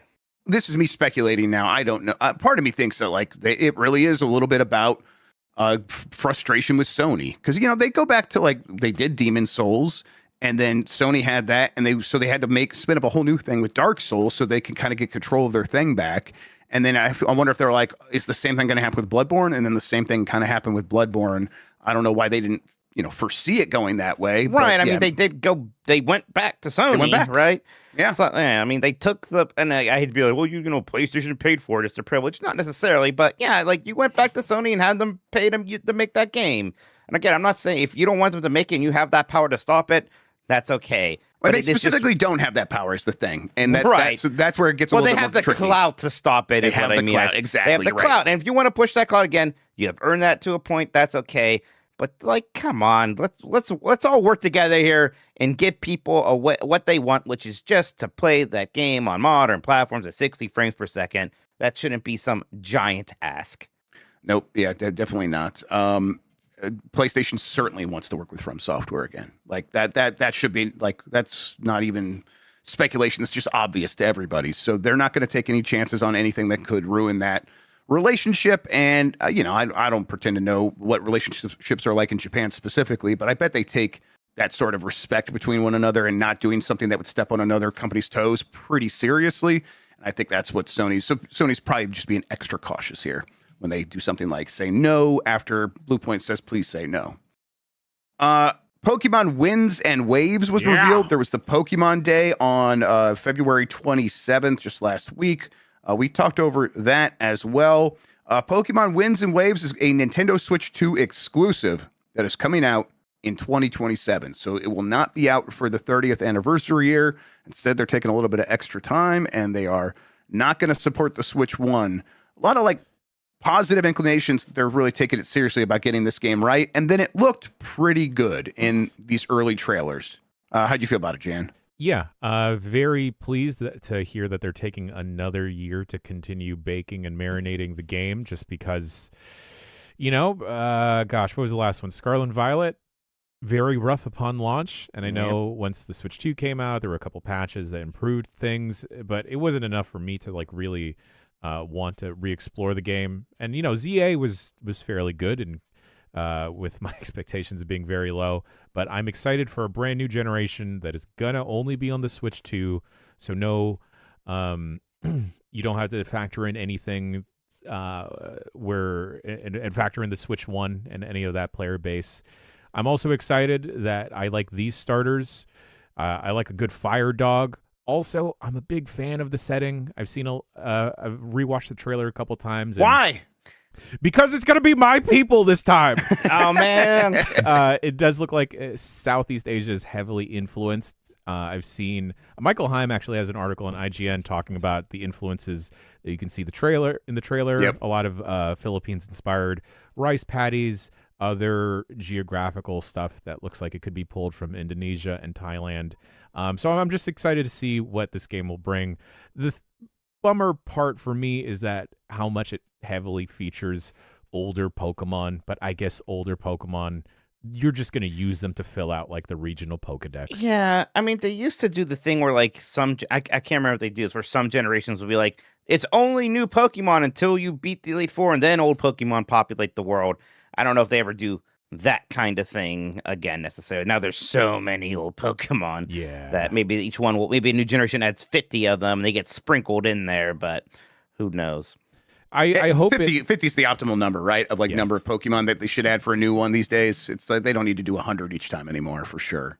Yeah. I am just hoping that Pombon doesn't wind up becoming a firefighting type because we have too many of those. We have too many. None of them should evolve into a fighting type at the end. We don't need that. No. I think there's too many dual types in general now that at a certain point you kind of need dual types because why wouldn't you? There's so many of those options. Yeah, I'm going to sound will kind of miss when that was a big luxury. And usually if it was a dual type, there's always the same ones of grass also being poison or water, sometimes also being ice. A lot of time here's a guy and he's just fire and that's his thing and that's okay too. Monotype, it's low key kind of good and competitive, so I would also welcome that. Oh shit! Right, well, fewer weaknesses, right? Yeah. Austin Walker pointed out what Pombom's going to evolve into, and it's the big armored Pomeranian from what's the our cute RPG from back in the day, the one with all the Pomeranians and stuff. Shoot. The guy did music for Pokemon. He made the game. Undertale. Undertale, thank you. I kept wanting to say Unknown. I'm like, that's a Pokemon. Yes, the Undertale Pomeranian armor guy. It's like, yeah, that's exactly what it should evolve into. For some reason, I was picturing something more sci-fi, and that's what was blocking me there, Jeff. Sorry. I get it. The other thing I enjoy about the game is that Pombon, oh, cool, Pomeranian, Bonfire, Gekwa, Gecko, Aqua, and then Brout is just like bird with eyebrows. Me. I like Brout a lot. I think I'm going Team Brout on this one. He's a little angry bird. Yeah, it is an angry bird, and I'm into that. Pokemon Company had a bunch of other announcements. Champions has a release date that's coming, but really I want to talk about the Pokemon Company releasing a mini Game Boy that plays Pokemon music by swapping 45 different cartridges. They made hit clips. They made hit clips. They brought how many cartridges? You don't just put in the one? And it comes in red and blue versions and includes 45 colored cartridges, each with a singular one uno music track. Well, this is what you guys used to have to do with cassette tapes, right? Oh my god! You get so many songs on a cassette tape, and then you got a whole other side, Jan. Oh, what the heck? Sorry, guys, I didn't mean to offend anyone. Yeah, I mean, it's almost impressive to be able to put some kind of storage device in there that only holds one song, right? It seems like I bet it holds more than that. They're just limiting it to one. Oh my god, gross. Sure. It looks like a Game Boy though. I already pre-ordered it. This I saw a friend posting that they saw this at the Nintendo San Francisco store, and I might go and get it. Well, there you go. If you do, unbox it. I want to see you go through it and actually use all these cartridges. All right. Sony confirms a major PS5 Pro upgrade is rolling out in some form today, and that was the day that Resident Evil Requiem came out. They have updated Pisser. PlayStation Spectral Resolution is getting updated, everybody. And this is the one we've kind of been waiting for a while because they worked with AMD on this one. They shifted from an old version of AI upscaling, of machine learning upscaling, to the new version that NVIDIA has been using for forever and AMD has been using recently. And it's much better. Basically, it just enables the game to tell what something should look like over time, and that makes the image sharper. That's all you really need to know. They launched it with Resident Evil Requiem, on PlayStation 5 Pro. So if you have a Pro and you have a Requiem, you could see what this looks like now. They will begin putting this into a bunch more games next month, I believe. Yes, in March. So I played a suboptimal on my Pro. It wasn't ready. You played it before this had launched. So yes, you played a suboptimal version. You might as well have just played a garbage can. Jeez, like we're sending my review.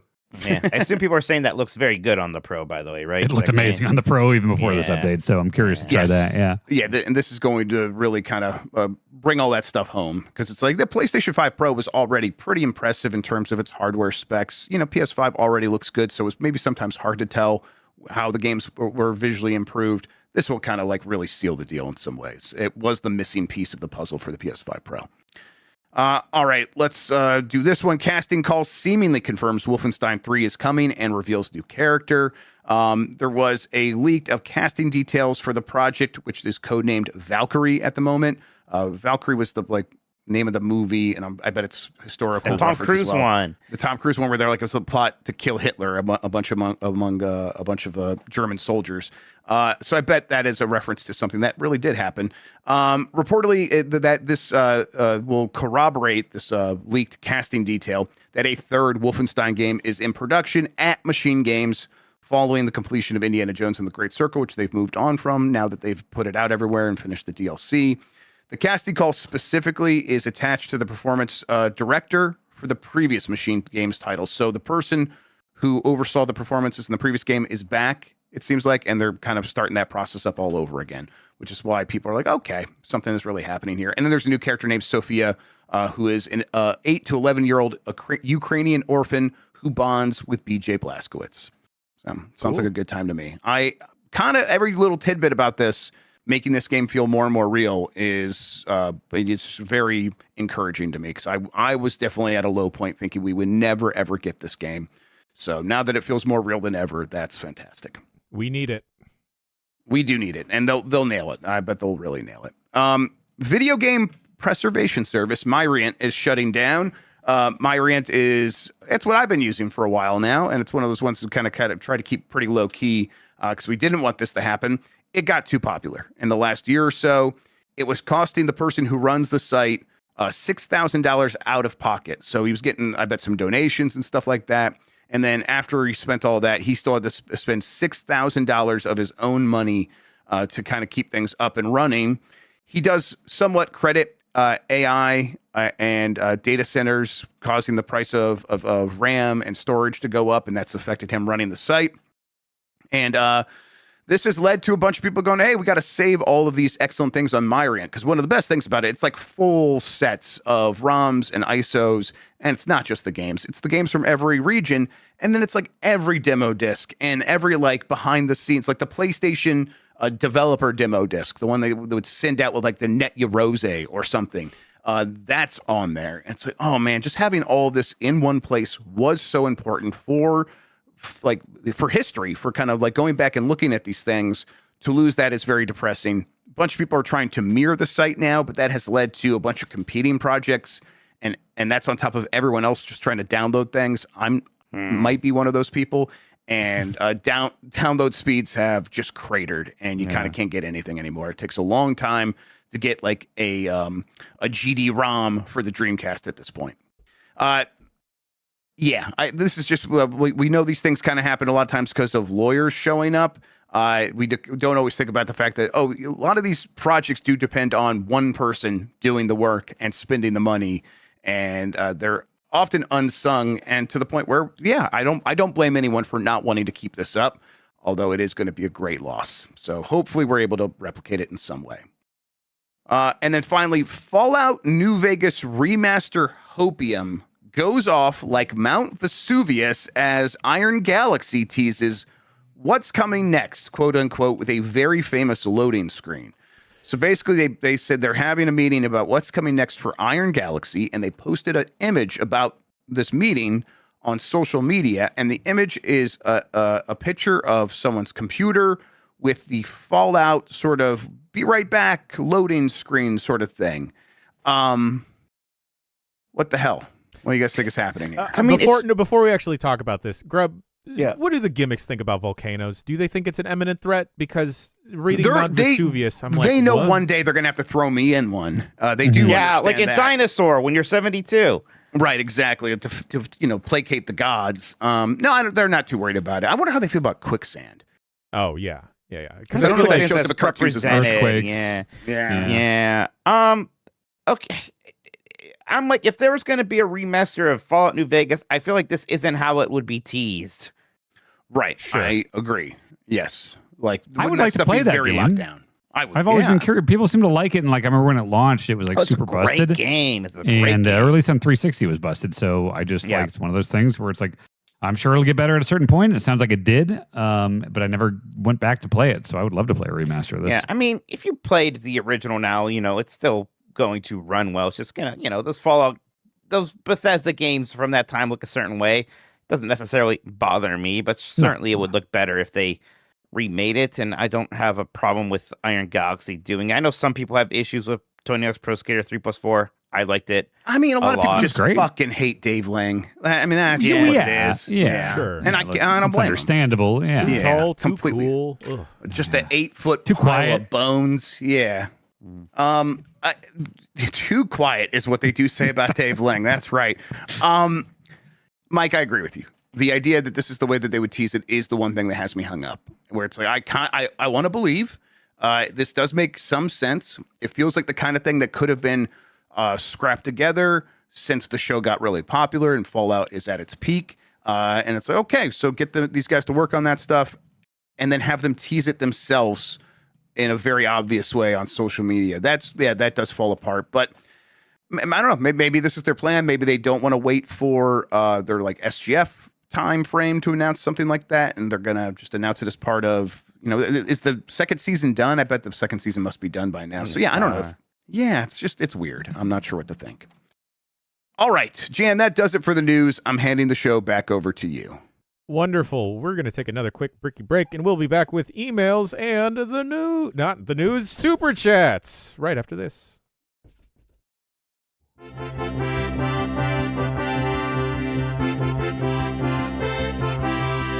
Emails.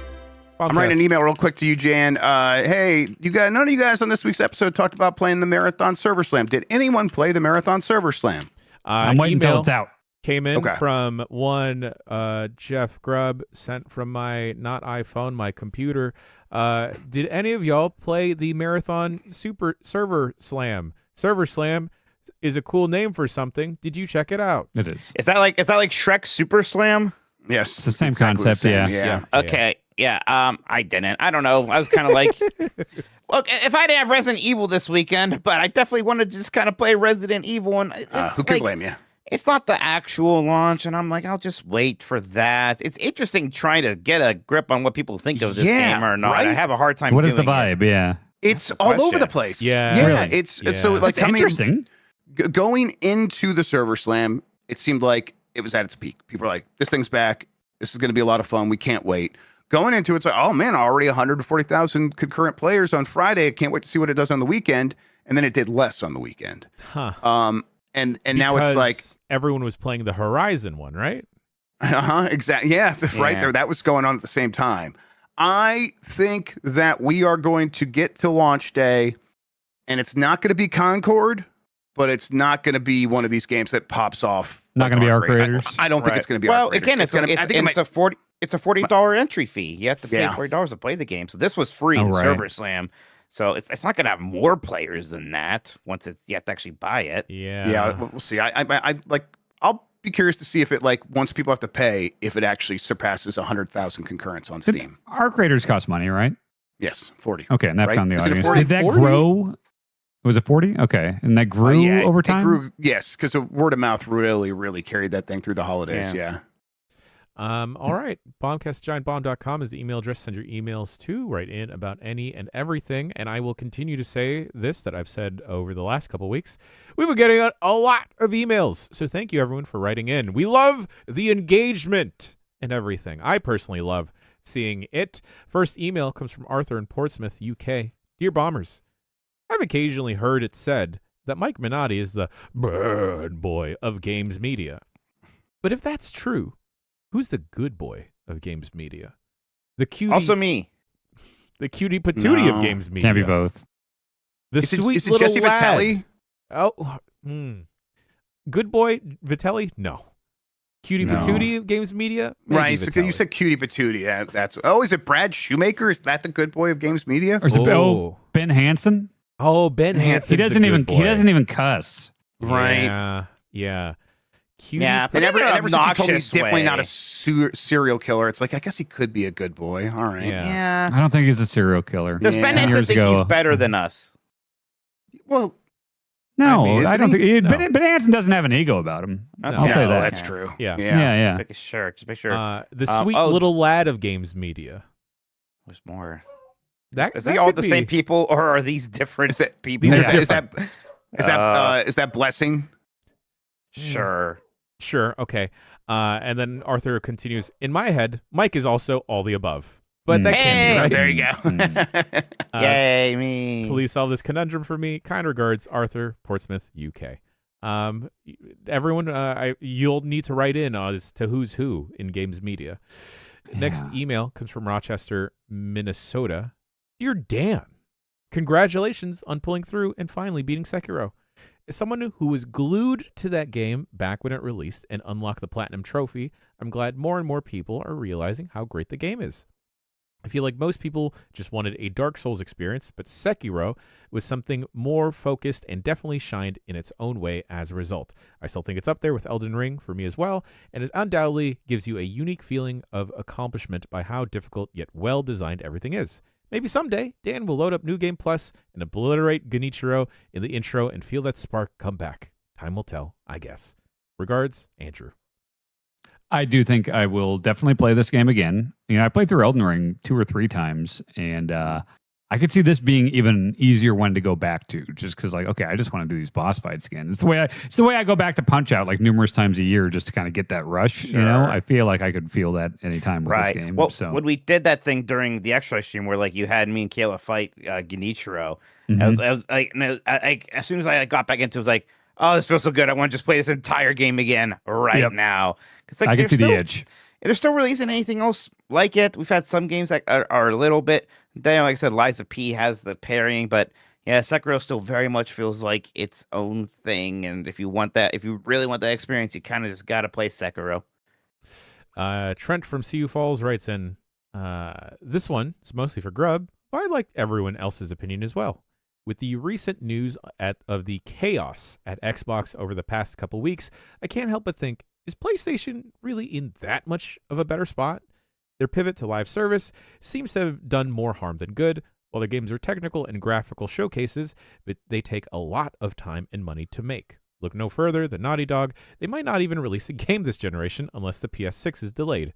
All this to say, is console games really in a bad spot, or is all of gaming in trouble right now? Sorry for the downer of an email. Love you guys and everything you've been doing. Trent from CU Falls. Yeah, I think every time this conversation happens, we always kind of talk about PlayStation facing a lot of the same problems. The good news for PlayStation is they've got a lot of slack to work with over the next couple of years because they have defaulted into the sort of select position for console gaming. If you want to get a console right now, everyone's going to recommend you a PlayStation, rightfully so, because the PlayStation games will come there, and a lot of the Xbox games will probably come there, as well as all the third-party support.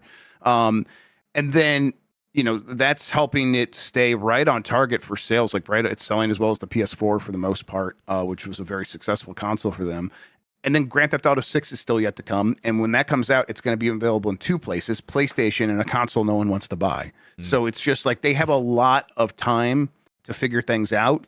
So that's like the good side of things. The tough side is it's hard to figure it out. If they would have, if they could have done it by now. They were like, what's next? How do we sort of build a sustainable business for the future when, as we go through different kinds of growing pains, and everything they've tried has not really worked other than spending astronomical amounts of money making bigger and bigger games. And they don't really want to do that anymore. That's what's not sustainable. So yeah, they face a lot of the same problems. All right, moving on. This one comes from Chuck Zimmerheld. Huh. Yeah. It's Feld, actually. Oh God, I knew he was gonna be upset about me not liking Mio. No, he might write in next week. I love scary movies, and I'm totally cool with gory stuff. But for some reason, video games with first-person perspective and scary/stress situations like Outlast or Resident Evil (Grace Parts) make me put the controller down, even though I really want to play. How do I get gooder? Chuck Zimmerheld. It's not real. It's a work. It's the first thing you messaged me about this game was, this is so stressful. Oh, it is. I love it. Yes. I'm like the opposite, where I'm like not great with scary movies, but I really don't mind playing scary video games at all. And I will say, I play a lot of them when I'm streaming now, which does kind of help a bit because it's like there's all these people. But like, I think the way you do it is like play it with somebody, right? Like yeah, maybe see if you have a friend or a partner who wants to kind of watch you play the game. Like, when people see horror movies, they're out there doing it with friends and they're all kind of giggling and laughing at being scared together. I think if you have someone there to break the tension with you a little bit, that can go a long way towards helping. Do third person with grace. Yeah, do third person with grace. Just switch it. There's a reason it's there. That'll help. I was definitely at a point with scary games where it's like, it's not even like, I remember getting to the part in Last of Us Part 2 where you have to like walk into the obviously terrible hospital or whatever it was. And it's like, that door is so ominous. I just don't want to go in there. I'm just going to go play something else. And there's the part in RE7 where you have to go down the stairs into that basement. It's like, it's going to be bad down there. It's going to be bad. And it's like, I have to like deal with like that. And then it's like, it's going to be stressful the entire time. And now with this game, which definitely has its stressful, scary parts, especially early on, it helped to play it handheld. Honestly, it helped to to have it in my hand to be like, I'm holding the thing that is scaring me. I'm holding it. Come on. And that'll help like trick my mind into being like, you just not be scared if you don't want to be. I'm in control here. Yeah, I'm in control. I could literally there's a button. I could turn it off and it goes away. So it's like, that made it a lot easier to deal with. It also probably takes away from the experience, but if you just continue wanting to play the game, I don't know, put on a podcast, listen to some music outside of the game can help out as well. And you can sort of wean yourself off of that stuff as you build up tolerance. Because the first time you get introduced to like one of these monsters, that's the scariest moment. And that's another like trick is, sometimes that's another trick. The first time you encounter a scary scenario, especially if you're playing on a mode where you can save a lot, just go run right into it and get killed. Just go run right at it, get killed, and you'll be like, okay, now I've seen it. It's a little bit easier to deal with. The thing about Resident Evil is like once you understand the logic of the zombies, it's not as scary because you're like, they don't even know I'm here, and I'm basically walking right past them. Yeah, most of the things in the game aren't as scary as they seem. Yeah, again, you realize the worst that can happen is that I have to reload a save, right? So what are we really afraid about? Yeah. Yep. All right. Next email comes from Randy B. Jan, I'm going to Japan for the first time. I'm leaving next Tuesday, March 8th. If you still have the info, would you be cool with providing me the address and general area of the awesome denim guy you found on your trip? I would be forever grateful. Thanks, Randy B. Randy, you go to Ginza, Ginza. You go to a little shopping area. You go to Hanoya 1. There's multiple ones. Hanoya 1 is the best one. Hang out with my friend Rio. Rio and I became fast friends, as well as Alex Boniello. We all became best friends. We all took a picture together. It was lovely. If you need denim brand recommendations, they will do it for you. They'll just eyeball you and will instantly know what size, shape you like, what will be flattering for you. If you need recommendations from me, though, I highly suggest Berger jeans, spelled like burger. Jan, did you just take your pants off to make this point? No. I think they're Velcro on the side. He just ripped them off like a Chippendales dancer. It's a lovely shade of indigo denim. Look at these fucking fades on the back of my knees. And then if you want something else, if you want a fun recreation of old jeans that miners used to use, and I mean miners. Take his pants off. I dropped something. I dropped my tinfoil. I've been playing with it. I've turned it into a 4-sided dice. Oh, that's what he's been arc doing. Gets its conclusion. yeah. So I've been messing with it. Look how see. I told you it's fun to make it smooth. See? Can you show me how you're doing it again? Oh yeah, it's like this. See, that's to really rub it in there. Bad. The other. What's the other brands, Jan? Sugarcane. Sugarcane is lovely. Look at that. Look at that. It's great.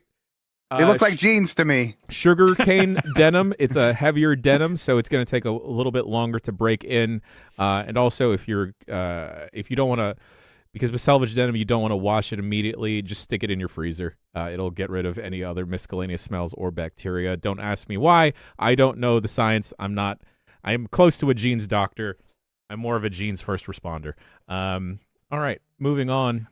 Mike, have you ever made like one of those perfect foil spheres with like the perfect smooth surface? Not like perfect. You think you need some heavy machinery to get it that smooth down? I think, or maybe I'm just a coward.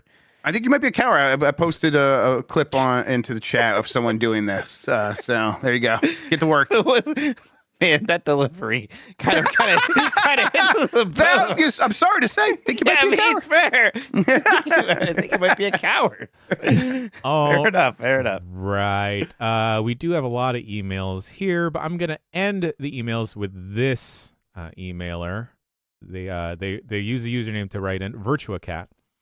Hi, friends. I hope you all are doing well.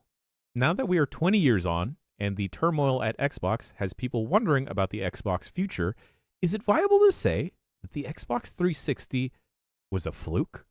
Was the PS3 launch so bad that the 360 won by default? Your pal, VirtuaCat, parentheses, please don't use my real name, even though it's in the email address. Thanks, y'all. Sent from my iPhone, Barack Obama at giantbomb.com. Oh, shit! Thank you for I would not call it a fluke in that I consider the first Xbox a success. And that 360 built on that concept. And yeah, it built on and Xbox Live starting and Halo. Like, it was building to that. But it was like, it felt to me at least, like the 360 was the one time Xbox was the dominant console. You know? We know what happened here is, yes, they had an idea of what an Xbox should be. Let's take DirectX and make a console, and we're going to put a modem in there, or we're going to put a cable modem in there, or Ethernet, so you could just get it connected to the internet, and that's going to be great. And then the Xbox 360 is like, let's do all that and make it better, more streamlined, and more accessible to more people. And we're going to have people pay for online, so let's make it a premium experience. And it's like, that all worked. It was very good. The game sold well. And then they noticed that people were using their Xbox 360s to watch a lot of Netflix.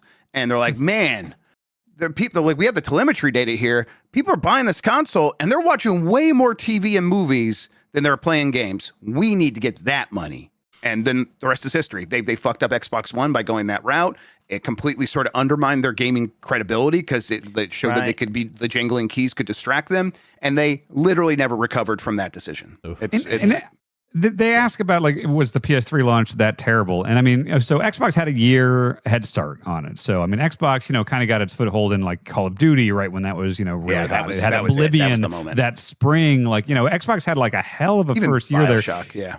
Yeah, and the thing is, it was also, the system itself was kind of fun. It just had like personality, like the blades people are nostalgic for. Some of arcade. You could plug in your iPod into it and playing your own music and things like that. Yeah, the XBLA stuff was huge. Achievements, all these things were really kind of fun. And the PS3 came out and it just kind of felt clinical. Like the whole XMD and everything just felt like there's definitely good games on there, but like, I don't know. It was like PS3 launch with like Resistance, and it just didn't really have the personality Xbox had. What's wild to me about all that is that the PS3 was just worse than the Xbox 360. The 360 had got worse as time went on because they kept breaking and they made the UI worse, and it became a Kinect machine. But the 360 was much better and cheaper than PlayStation 3, and yet still ultimately that generation was kind of a tie, and PS3 maybe even ultimately sold a little bit more when it was all said and done. Really? So even with all of that, right, going for Xbox, like it's a generation that in our minds, like, oh, they won that one, and then like financially, it was close. Well, financially, they certainly didn't because that $1 billion write-off or whatever it was. So yeah, right, exactly. So it's like, boy, can they get back to even that? And it just seems impossible. For me, as a youth with the 360 coming out, one of my best friends was like at the time, very diehard PlayStation console warrior type of guy. And it broke his heart when I bought an Xbox because he was like, "We're never going to play together again." Oh, sure. Were you friends with Chad Warden? But let's get him on the dump truck. I would love that. Tears of War. But he would love coming over to play like Halo 3 local co-op and like Gears of War, that he eventually, because I had an Xbox 360 and our other friends had a 360, he wound up getting one anyway because that's where all of our friends were at. That's how it goes. And I think that's like what helped making the 360 more popular also. Yeah, that first half of that generation was just so in favor of 360. I think it was Uncharted 2 that kind of started turning that a little bit, and then again, like Xbox 2010-ish. Faltering a bit with the Kinect moves. I still think Xbox 360, like, I would count it as winning that generation, despite the fact that despite the huge financial cost of the Red Ring, and despite PS3 outselling it worldwide in the end, because it's like, it kept selling for years and years for people buying FIFA around the world. And they always do that, and they got that unlocked. But I'm more excited about what it's doing new and different. And the Xbox 360 got the gold medal for that generation, even when they started making poor decisions like Kinect. I don't feel like sentiment-wise they ever really recovered from like I remember being at that E3 where it was just like the whole like the messaging, the Don Matrix stuff, like can't use games, the fucking Adam Boys and Shuhei video, and it's just like ESPN. that was just the biggest, just like we have a very clear winner just in terms of messaging. The consoles hadn't even come out yet. But in terms of messaging, it's like, Sony trounced them that E3. For the and gamers I don't know became a thing that everyone was like actually saying, like it was like it meant something. It's like, PlayStation's for the gamers. Okay. I don't think they ever fully recovered from that. Yep. No, they didn't. Yeah, and coming with the Kinect, man, the Xbox One launch was just fucking. It was $500 instead of $400. It was just every bad decision. Yep. Yeah, you had Rise. Actually, Xbox One and PlayStation 4 launch games are funny because you have stuff. It's like Rise and Knack, right? Yes, and Killzone Shadowfall. And I kind of like Rise and Knack. Yeah, they're both really weird launches that I do kind of like. Yep. All right, boys. I saw somebody on some like nostalgia retro gaming subreddit or something like, I found a hidden gem of the Xbox One. It's Rise, Son of Rome. It's like, that is not a hidden gem. There is a reason no one talks about Rise, Son of Rome. Yeah, I mean, like, if you, like, I could see someone convincing themselves, like, why don't people talk about this? It's like, man, at the time, it just completely missed. It's I got in trouble at Game Informer for writing a preview that was negative, because previews were always supposed to be like, it could be okay, it could turn out okay. Rise was so fucking bad. I wanted the preview just being like, this shit sucks. And it's like, you can't say that in a preview. Watch me. All right, boys, that about does it for emails. Once again, you can get your email read on the show, write in about any and everything. You got a question, you want to remind us of the passage of time, and that the 360 was it actually that long ago? That hurts. Oh, yeah. It's over 20 years ago it launched, Over 20. It was over 20 years ago. Bombcast@giantbomb.com is the email address. Send your emails to.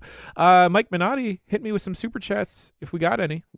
We got some. Last Geek says you should make a video teaching Dan to use RSS feeds. That might be a good tutorial for everyone, honestly. Sure. Yeah, make it a short even. Just put it out there for people, Martin Hollis says, as soon as Jan mentioned the one-up show, that theme went through my head. Everyone, I don't want to go to work today. I want to stay home and play video games. Yeah, at the one-up show. Did I tell y'all that I applied to be an intern at one-up? And then, like, I didn't get it, and it devastated me, and I didn't want anything to do with games for a very long time. Oh, no. I was a runner-up for a trip to go to E3 with one-up, and then Jen Frank got it instead, and I was like, well, that seems right. She's much better, so it made sense. And Tony Morales says, if I send Dan a copy of Virtuoso, can he forward to Mike and find some old Blight Club law of 1812 or something to have him restart his Blight? Mike said he would if he got a physical penis. I said that in a non-legally binding. I don't even know if I said it like that. Also, no, I'm not going to restart Virtuoso. There's just no way. So send it to me, and I'll keep it safe in case he just changes his mind. All right. Nobody wants to watch me play the first 2/3 of Virtuoso again. Hey, wait, what was the physical penis thing, Jan? Your facial expression, I think, matched. Wait, what was going on with the physical penis? If you got a physical, so when you do a super chat, you get so many characters based on what you spend. So people like to make sure they get their money's worth. So sometimes they'll add penis there to fill it out. I see. Okay. I'm not happy. No one is. He doesn't like that. He doesn't like that. No one is. Yeah, we'll sync your audio file in later, Jeff. Thank you. Yeah. There you go. Okay. Migsy says, did Sarah Bond leave to join His Majesty's Secret Service? Because her last name's Bond. Oh boy, I think I would have figured that out sooner. No. I wonder what she. I bet she wants. I don't mean boring. I bet she'll get a very nice job, but it'll be someplace like boring. I don't know. Like she'll become like the COO of Kleenex. J Man says, "Hey Mike, I missed your demonstration of balling up tinfoil. You demonstrate that again. Well, I've been working on this. It's not. What do you call this? Because it's not a pyramid. No, it's not a pyramid. It's like a Hershey Kiss. No, it's not a picture. There's sides. It's rounded. How many sides are there? There are 4 sides. A square. So it's a 4-sided die. Polyhedron? Anyways, you do like this. Is it a rhombus? It's probably a polycule. Mike, you gotta stop doing everything you're doing on camera right now. I think you're doing it now to get a rise out of everyone, Mike. They paid money for you to do that. You're gonna get us TOS'd. All right, you can't do that for money.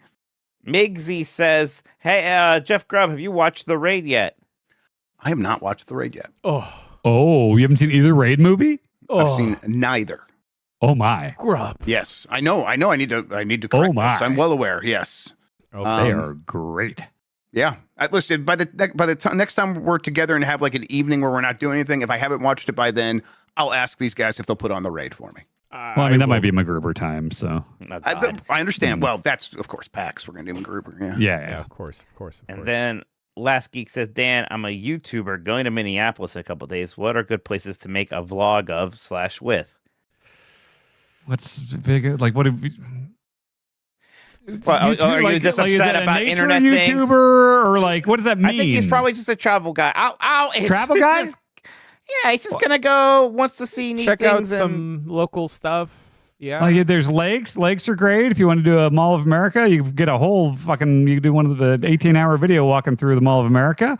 You can do a burger tour. There's a lot of really good burgers and stuff. You go to Prince's house, Paisley Park. You can go bonus hole. Go to Matt's. You can go sing at Vegas Lounge. Film that. Yeah, Matt's Bar is great. Yeah. Plenty of good. I mean, you gotta say, tell me if it's like a food focused thing, a nature focused thing. If you were gonna make a vlog for Giant Bomb, what would you show? Oh, that's a fun mental exercise. Our respective towns, what would you show? I would want to show Matt's. Interesting. Yeah, that's interesting because if I go to a city, we did the New York one, the travelogue or whatever. Like, what would we do here?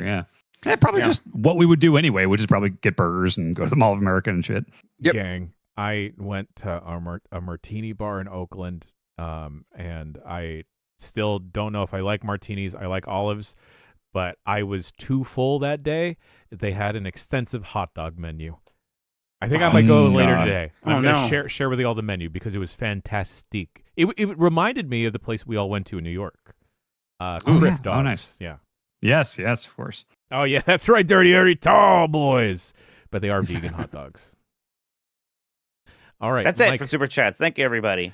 Boys, what do we got going on the rest of this week? Game S Mornings popping off Wednesday, Thursday, Friday, right? Yes, that is correct. I'll be back with that show for the rest of the week. But after this is the runs? Yeah. We'll have This is the Run on Wednesday and Saturday. A little weekend treat for you. But Mike Minotti, later today... Yes, I am going to be checking out the new World of Warcraft expansion, Midnight. I have not played this yet at all, so I'm going to make a new character, use my level boost, and just jump in and see what's going on. I have not played WoW since I messed around with the last expansion for a bit there, so I'm going to be really jumping in there. We'll see what kind of character I want to make, and maybe we'll make a house, too, because that's a whole thing going on there, too. There's a lot, this isn't going to be... a couple hours here, so we'll see what we get into. But I'm looking into it. Haven't really done any MMO content on the site yet, right? What's the whole Zillow World of Warcraft thing? So there's a new player housing thing going on in World of Warcraft, and I don't know. They've partnered up with Zillow somehow to tie into that. I don't know exactly what that all entails. That sucks.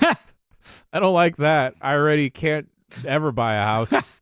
I don't need it in my video games. I don't think you're Is it actually people are using Zillow to buy houses in the game, or is it more? I hope it's more "quote unquote" cute than that. I hope it's cuter. I don't think it's people actual. Zillow think that's cute. I don't know. I don't know. Move to the Midwest. Join us. There's not a scarcity of home houses ownership awaits you. But then you guys are stressed out about owning homes too, and I don't know. It's worth it. It's very worth it. Guys, you don't actually buy World of Warcraft homes with Zillow. Don't worry. Okay. But. Tomorrow, perhaps maybe for the last time, the lightning round continues with Mike Minotti. That's absolutely not. Everyone's like, "Oh, he's probably going to beat it next time." I'm 2/3 of the way through, and I know there's you're more than that. Levels. You're more than that. I just there's going to be some bullshit. I just don't believe it in my heart that I am almost done with this game. I would love Chuck to. Said it's going to be a short episode. I don't believe that. I don't believe that. We'll see. But Mike, it's all of us believing in you. This what if Goku asked us to channel in our energy, and then he got the spirit bomb and was like, "Nah, never mind." The Spirit Bomb never did shit, right? Like, who did that actually? Oh, I guess it beat all right. Boo. We got It voicemail beat dump Boo truck. after Hercule / Mr. Satan did all the real work of getting people to give their energy to it. People didn't know shit about Goku. They just trusted Hercule, who was a fraud, mind you. They didn't believe in Goku. They believed in Hercule, who they shouldn't have. Voicemail dump truck popping off on Thursday, as well as another episode of Marry Me Tomodachi. Gang, if you're not premium, Greatest dating show on the internet. yes, fuck Love Island. I don't actually know what Love is Blind is, but go watch this Marry Me Tomodachi. I think we need to take Jeff Backlar down a peg because he's getting everything he wants in that game. It's going too well for him. Yeah, he's just like, he was like, I want a cool room. And then he just spent all of our budget on a room to make it. him Sure, if he ain't happy, ain't nobody happy. Right. So the loudest jerf gets the grease. Yeah. Things like that. Grease up your loudest jerf, everybody. Be careful out there. Hey, there's a quick look on Demon Tides that we've uploaded as well, which is this really cool indie 3D platformer. I guess I could have talked about earlier, but I did forget. But I think I talked about it last week. It's very good. I think you did. Yeah, you did. Yeah, you did. So check it out. I dropped my thing again. This Friday, we'll have a multiplayer Pokopia stream. Grub and Company gonna get something going. UPF might be marathon. Yep. Thinking marathon might have a 2K26 WWE quick look that we're shooting, so that should be going up this week. Yes. If anyone missed the video of Dan and John Blood breaking down WWE 2K26 amidst loving it, right?